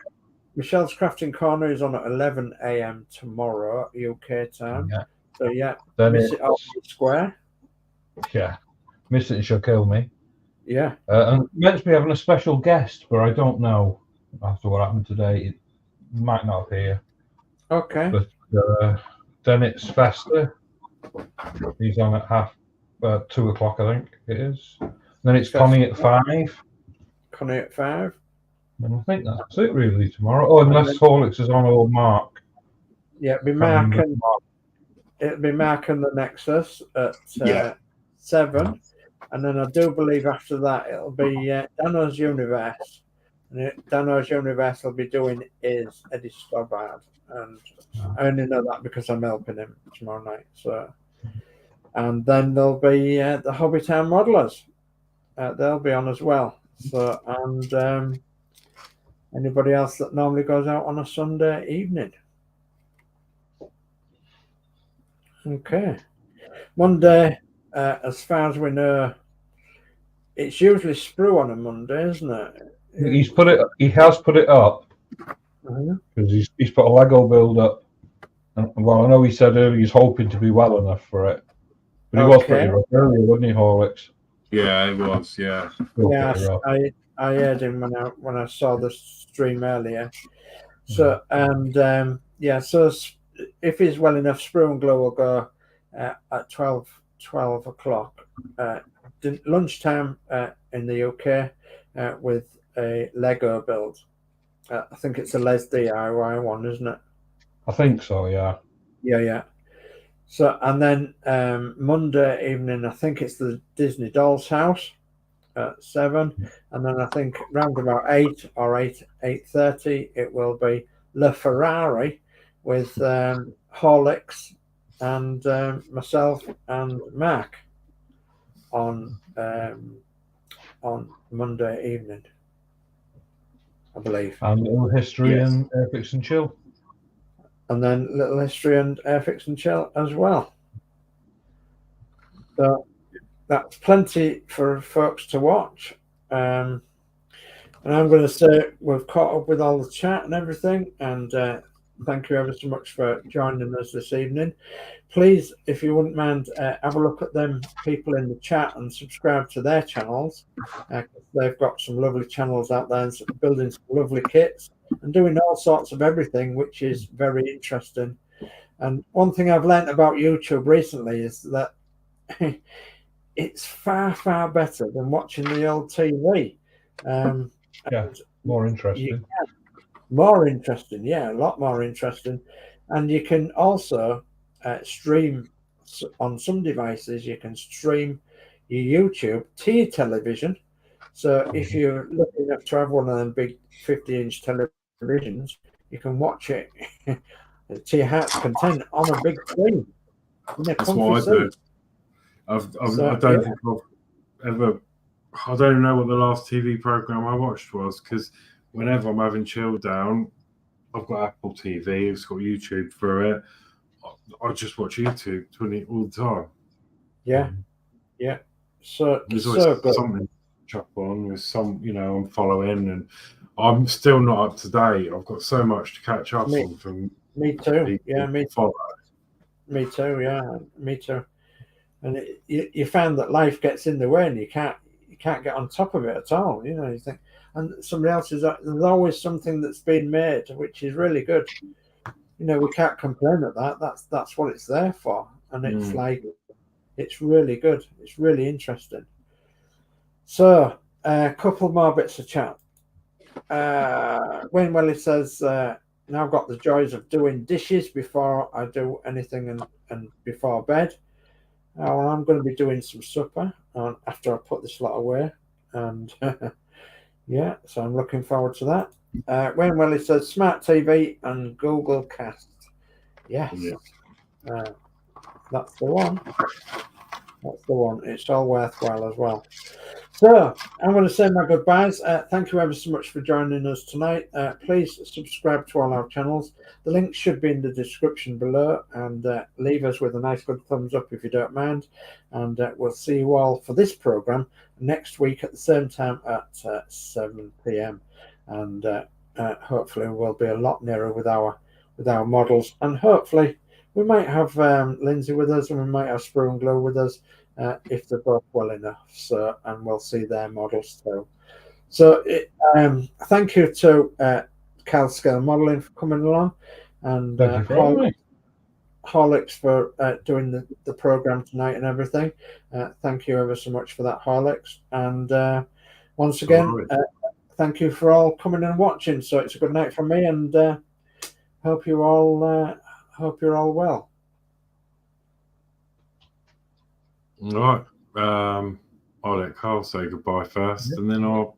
Well, I say thanks for having me on again. Sorry about last week, but I built them. That's the units I was doing when we were talking. They're in. Nice. I've got TV up today, so I'm sorted now. But thanks for having me. Thanks for watching. See you next week. Bye. Lovely. Thank you, Carl. And I was going to say, what is the reason for that TV behind you? Is it just to watch the telly on, or YouTube? Well, it's to fill a gap in the wall. Because what you could do is you could get what I'm getting I've got Sky up there. You could get, if it's got USB on it, you could get your logo blown up, and when you're streaming, it can be on that telly behind you. That's an idea. Yeah, look, I know quite a few people that do stuff like that, and I think that'll look pretty cool. Yeah. And the cabinet behind you is for your models, obviously. It is. I've got a lot of space to fill. Really good. Good. No, the only reason I asked that, if you watch telly on it, is because you might have already had that in mind. So that's why you put it there. So no, I've literally only just put it up today. Yeah, it's cool. It was with Michelle Teskey's. I mean, I should do it on mine, really. I think I did once, didn't I? I think I put the logo on there, but it's a funny angle. You can't really see it. Anyway, enough blabbering. It's late. Thank you very much for watching, and enjoy the rest of your evening. And I will see you on another stream. So take care and goodbye from me. Touch you, bye, everybody. Bye. Have a good weekend. Bye.